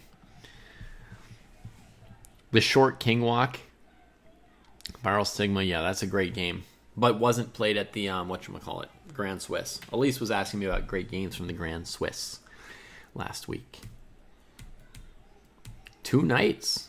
Hey, Tomas, I played this too. Well, actually, have I played it yet? I prepared it. I don't know if I played it. Queen E2, evil. Looking for the quick Mataruski. Knight E5, interesting. Take gets... Oh, all to set up this evil. So now, if the queen gets captured, there's bishop F7. And otherwise, the threat of F7 gets black to play E6, trapping their own bishop. Because it looked like white's play was kind of dorky, like, what are we doing putting our queen in the middle of the board and getting tempoed by knight F6, right? If white didn't have bishop C4, this opening line would be kind of dumb for white. But then with this move, oh, pretty nice. And now the queen retreats, but drops back to a really good square, supporting the bishop and the knight and out of the way of everything. Nice. You knew that taking on e5 with the pawn could be good. I've taken forever to try and understand this. Oh, this game's really good so far. And it's just the beginning. Just the beginning. Oh, switching diagonals to the better diagonal. Oh, you played like every game perfectly. Wow. And now the H-pawn, like alpha 0. Black's got nowhere safe to go with the king. Whichever side they go to, white can then attack them. No counterplay. Position looks bad. I don't know if you got the right plan right here, though. I'm thinking of this plan, Tomas. Rook H3, Rook G3. And then if they play G6, maybe Rook takes G6. You'd have to calculate it. I can't promise that it works.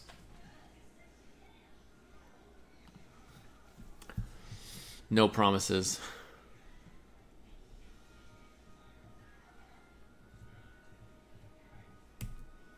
Bishop G3, much more reasonable. Going for F5. Black tries to hold it off.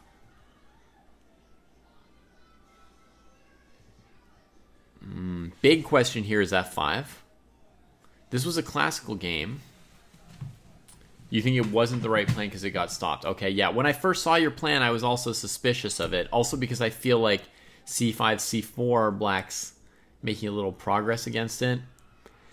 But actually, right here, you might have F5 winning the game. So F5, GF, Bishop F5, E, F5, E6 is very interesting. Yeah, it looks winning for white, that particular line. So let's try something here. Look at this. We'll go here, here, here, here. It says this variation is not saved. Right-click to save as a comment. So watch this. I'm going to put a comment on your game, Tomas. Save variation as comment. So now, when you go back to your game at some point, you might see off on the left side of your board, you know, David Pruess suggested a variation. F5, queen takes E4. The pawn on E5 is defended for now. Hey, Courtney. The ratings aren't written in here, but we know that Tomas is about 1900 on chess.com.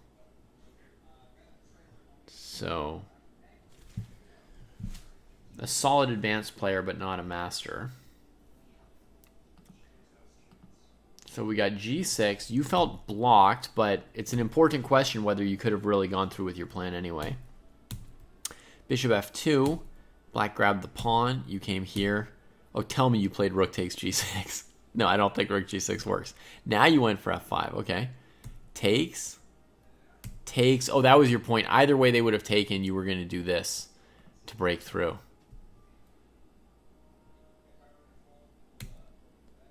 They try to get a pawn, then take here.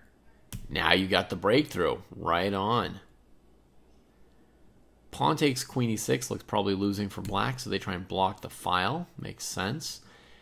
But bishop g3 might win the piece. Maybe you have to take on f7 first, though. Then bishop g3, rook e8, rook d5 with a mess of pins. Okay, you went here. They played f6. Trade, queen. Oh, nice! Just dodging around, and the king is just surrounded. And there's another threat over here. This was more or less the end of the game. No, queen e6 was check! Oh my god, you have to keep fighting. Rook a7, you have rook e1 winning the queen. And if they played queen c8, I guess you still have a win? Nice. You spend time on this stuff here, Tomi? Did you calculate a bunch when you went for this position? You weren't sure about a line after fe5. You wanted to go rook g8. Holy moly. Then here, then here, then here, huh? Then maybe this. This, and this, or something. Right? It's not 100% sure that it wins, yeah? It was a lot of calculation. Cool. Do you enjoy calculating? Because this looks fun. I'll put another variation in here for you.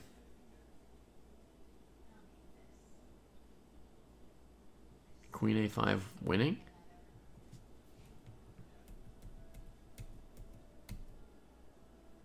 Ah, queen a5 winning.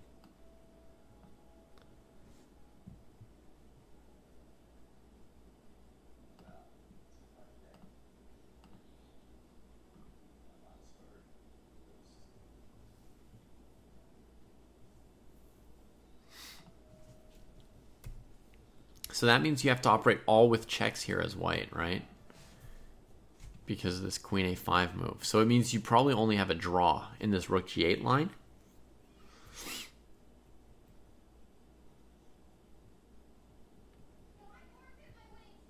Absolutely, Dabo, agreed. So you can also play it like this. Queen h5 check. Rook takes. Rook check. King here. Rook check. King here and take here. Unfortunately, it's a brilliant queen sack, but then you have to play a rook endgame down like 3 pawns or so. So, not quite. Let's see, what else could you do after fe5? I believe in your position, by the way. You surely have some more or less winning move here. Why not a simple, like queen g2, like in the game?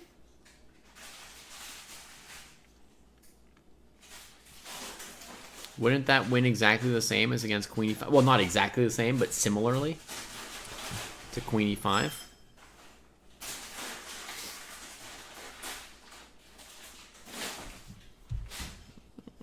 It's not as exciting as queen h5, unfortunately. But the basic premise is, you know, that you get in here and cause some trouble.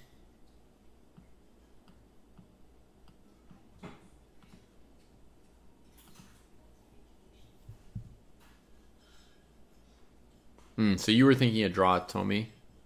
Queen h5, queen f5, queen h5, queen h5. I don't see a defense for black after this queen g2, like in the game. You're threatening queen takes rook, right? They can't castle either way, and queen g6 is very powerful too. So, yeah. And queen f3 is a good move as well here. Okay, let's see how it finishes. So they go queen e5, queen g2, check here, rook e1, rook e7, take it, and queen a8, and take. Boom. Oh, you wanted to do the extra check and then rook d7.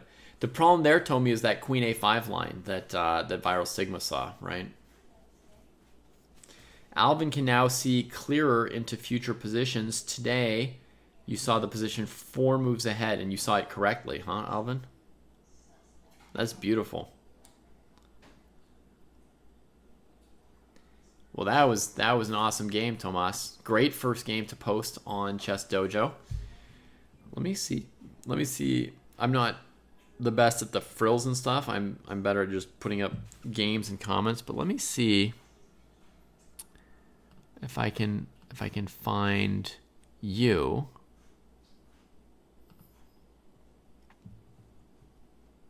And then I can go to your activity. And I can see that you published a game analysis. And I can give you like a little emote or something here for putting up a game, right? Like thumbs up, right? Good work. Or let's go, an exclam. It was a brilliant game, so let's give you actually 2 exclams. And we'll say, great first game to post. There we go. And that's how the site works, right? All right, that's Chess Dojo. That's Chess Dojo, yo. Don't you know? Welcome to the dojo. Whoops. I just did something. I don't know what it was. Thanks. I changed something in my OBS and I don't even know what it was. I mouse slipped something or other.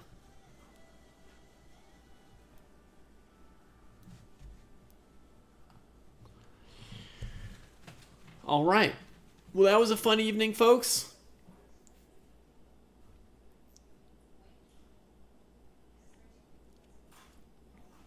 That was a fun evening.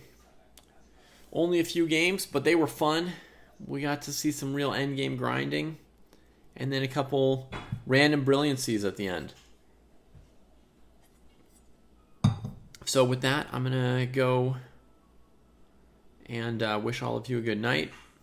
Catch you next time.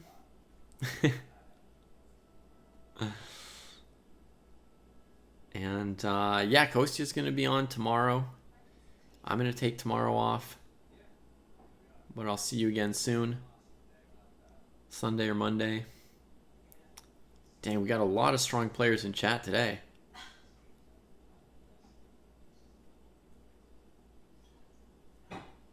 Any ideas for quitting chess? Watch that video I sent you, B Concord. Might turn your chess life around at least. All right. Good night, folks.